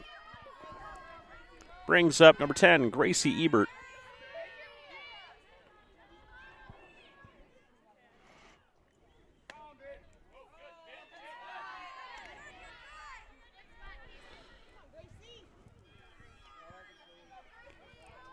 One ball, no strike here to Ebert. That pitch is high and outside, so 2 balls, no strikes.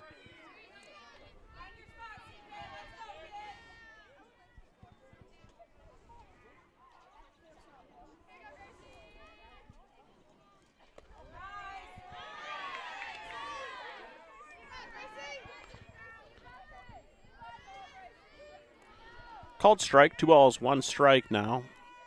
Top of the fourth with 1 out. 2 balls, 2 strikes here to the batter.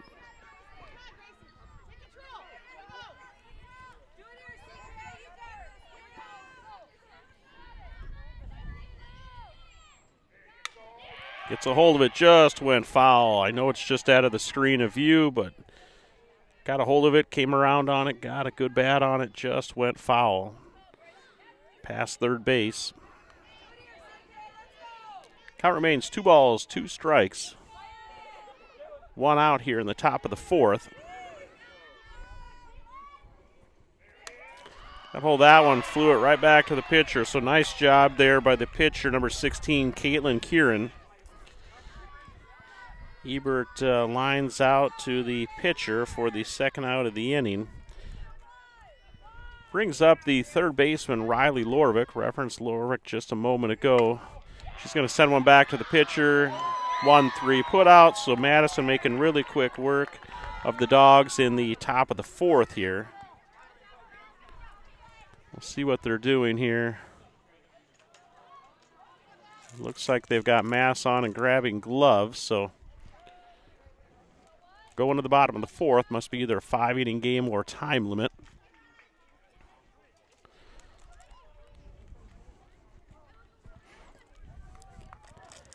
Main camera is down about 16% here.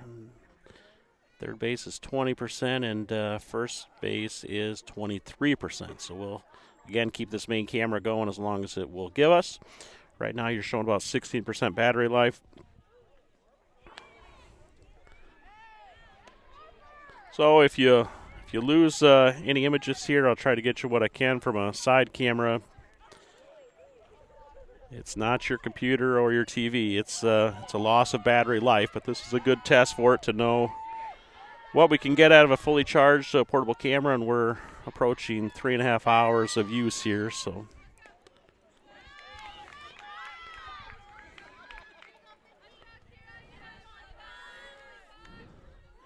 up to bat for Madison is, see if I lost track on the outs here. I think it was number 15, Kiera Lawrence, possibly, but I got a little lazy with my book here, so it does look like it's Lawrence.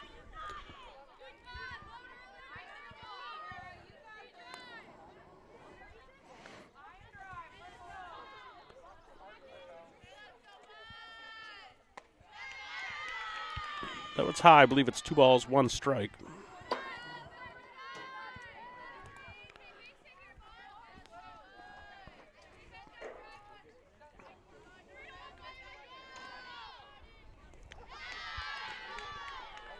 Three balls and 1 strike.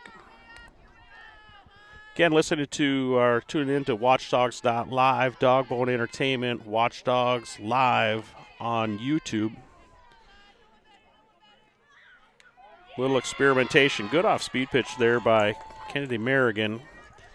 Gets a full count now against Lawrence. Experimenting with game changer. The varsity team runs on 1 game changer account. JV runs on another, and we just kept the stream going. So when one ended, I don't know for sure that it's on. Ball did get away from the catcher on the 3rd strike, went rolling towards the rolling towards the Madison warm-up circle. Slung it down to first, just could not get the connection there to get the runner out. So strikeout for Merrigan against Lawrence. Just a drop 3rd strike allowed her to get on base. Strike 1 here to the left-handed battering Nelson.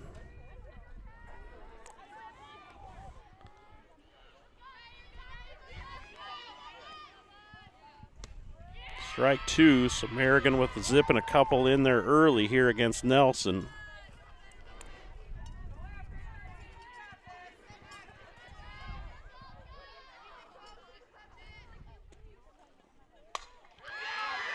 Get foul. It is foul. Whew. That one was ripped pretty good down the right field line. Umpire threw his hands in the air. One set of fans groaned, and the other ones let out a deep breath of hoofda.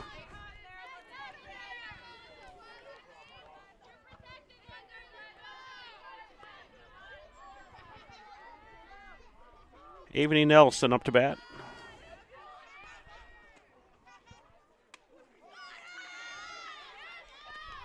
That one was high and inside. Board is showing 2 balls and 2 strikes.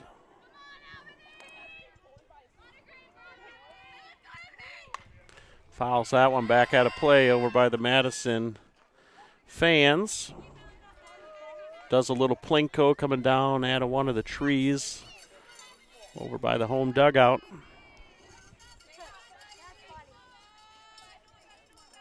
Two balls, 2 strikes here to Nelson.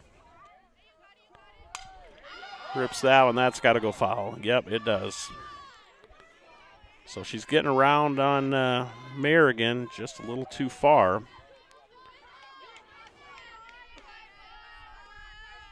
Count still 2 balls, 2 strikes. No outs here in the bottom of the 4th.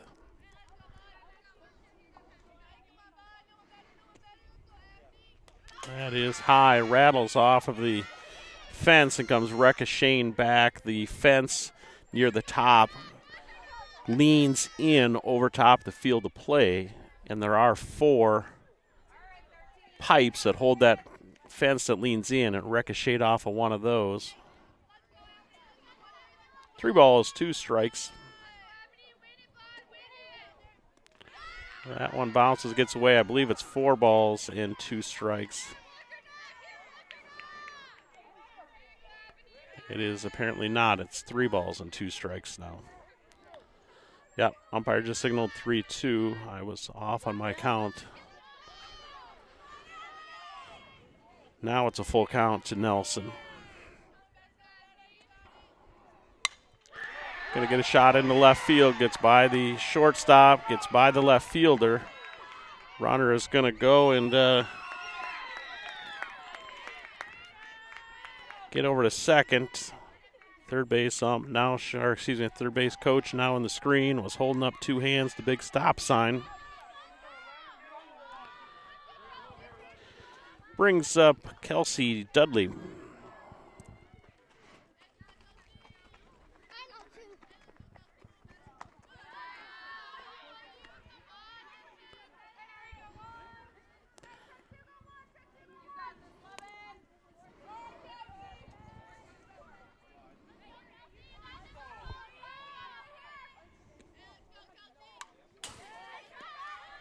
Dudley fouls that one back. 1 ball, 1 strike.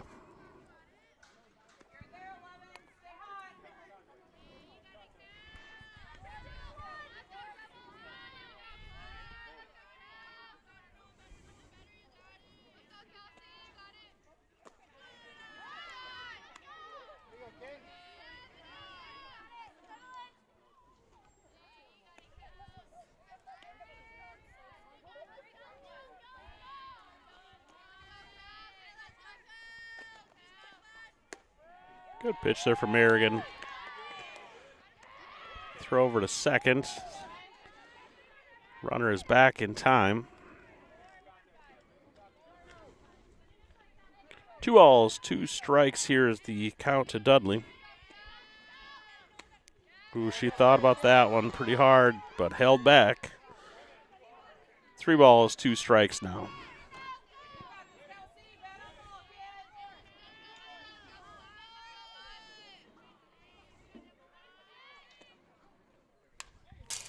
Foul ball.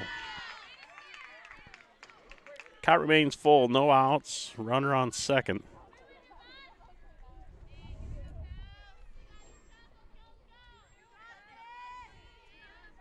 Again, Jared Olson with Watchdogs.live, Dog Bone Entertainment. Going to go to second base. Really bad hop. She was there, squatted down, glove low, ready to field it, and hopped right up by her face. Just a really unfortunate infield hop.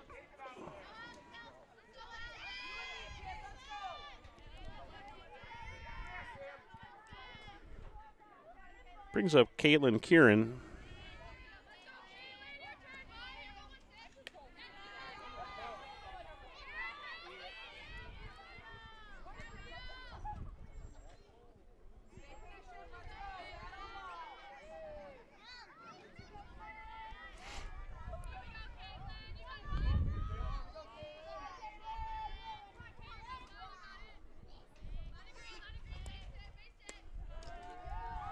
Kieran gets one called low against her.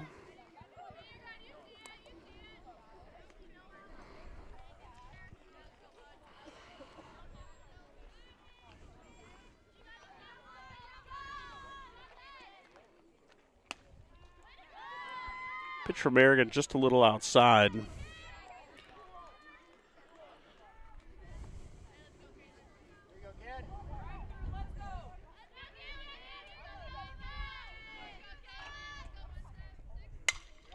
Hard hit ball, that's in the gap. It's going to roll into the fence. See how far Kieran could go. We'll get you the third base coach waving her over. Stand up triple. Stand up triple for Kieran.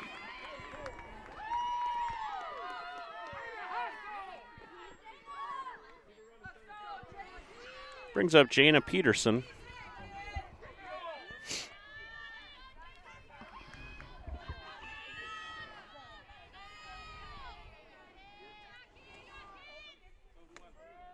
Strike one, pitch called from Merrigan. Taking on Peterson.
Marion gets Peterson to chase one upstairs. 3 balls, 2 strikes, full count now.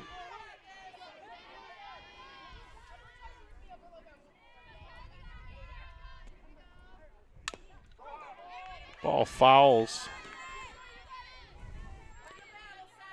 Straight down, ton of spin on it, sent it back to the backstop. Count remains full, 3 balls, 2 strikes.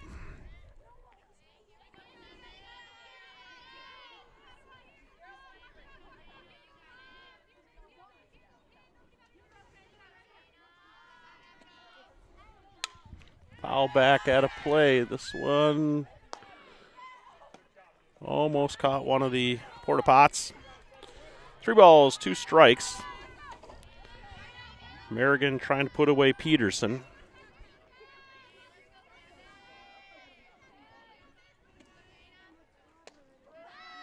Strike 3. Low zone is popular here tonight, so they pick up another K. It's the first out. Another K just was dropped and couldn't quite complete getting the throw down to first. As we fouled up at a play into the Plinko tree. Brings up Logan Prostralo.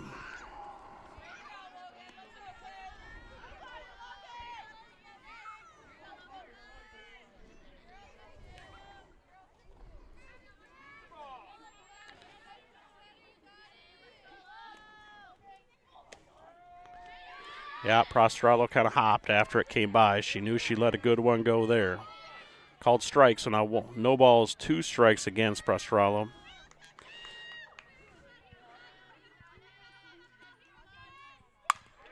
Shot over to third base, tough hop. Just going to have to eat it and let Kieran come in and score. Prostralo with a hard shot.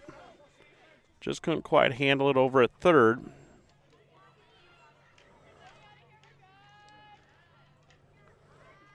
Now with a runner at first. Batter up is 0-0. Olivia Malone. Dogs come together and talk about it. Break that infield visit up. Get to work on the batter here.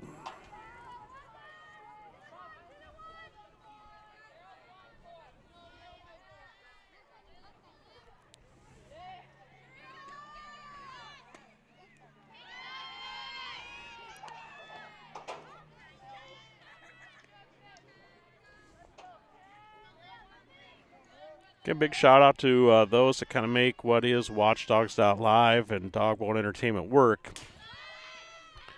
Equipment and things we've been able to purchase and have the technology able to do what we do is Booster Club has supported us, Frostbite 4 Road Race, Beresford Area Foundation, Watchdog Foundation is hopefully going to fund us. So if you know anybody on that board, put a little pressure on them to help fund us for a little bit of new equipment.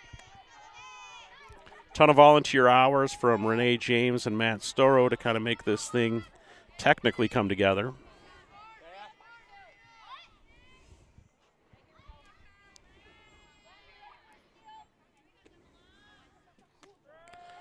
Then, of course, a number of our corporate sponsors when we run our traditional, we're on the road here and not able to run our normal setup like we do in the gym or at the football field, but a number of corporate sponsors that chip in and have that advertisement funds what we're able to do here as part of Watchdogs.live and Dogbone Entertainment, bringing you, the fans that aren't able to make it to the game, opportunity to see and replay or watch the next day or a year or 5 years from now.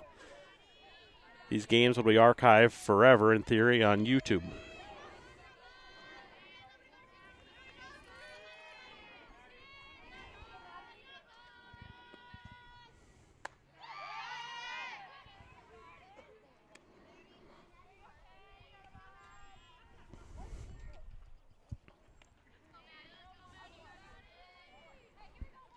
Had some Watchdog fans bring me a homemade meatloaf sandwich with cut-up pickles on it, Diet Coke and chips. So we appreciate Watchdog fans always. They take good care of the girls, and tonight they took good care of the voice of the Dogs and the bus driver, so I appreciate that.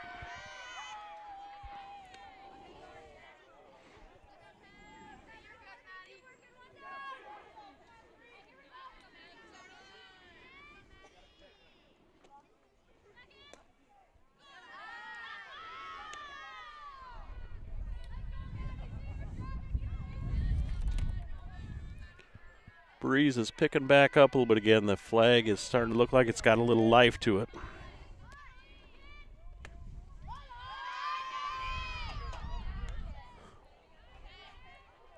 Full count here, 3 balls, 2 strikes to the batter.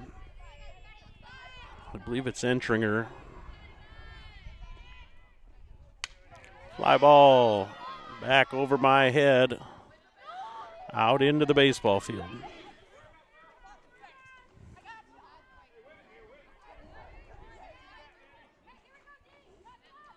Full count.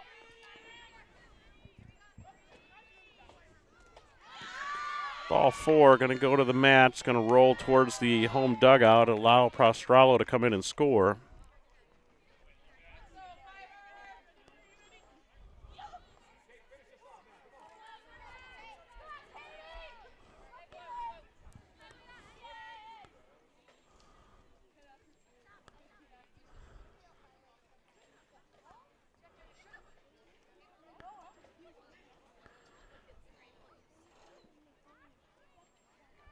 Assistant coach Sidney Nelson goes out to bring the infield together, spark a little enthusiasm in the squad. Appreciate having Sidney, former Watchdog, played collegiate softball, and she's volunteering for the squad this year, so we appreciate all the work that she's doing with Watchdog softball and the 3rd season of sanctioned school ball.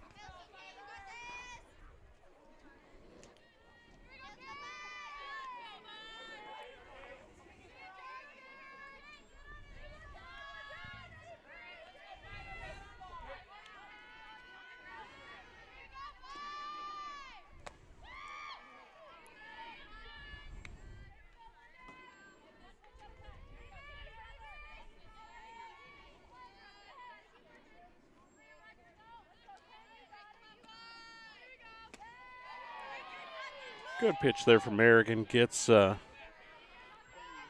batter to turn on one.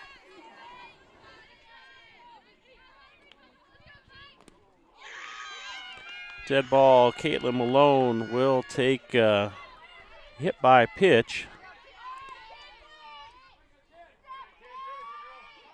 Okay, the umpire signals that is time, so the time limit on the game is up.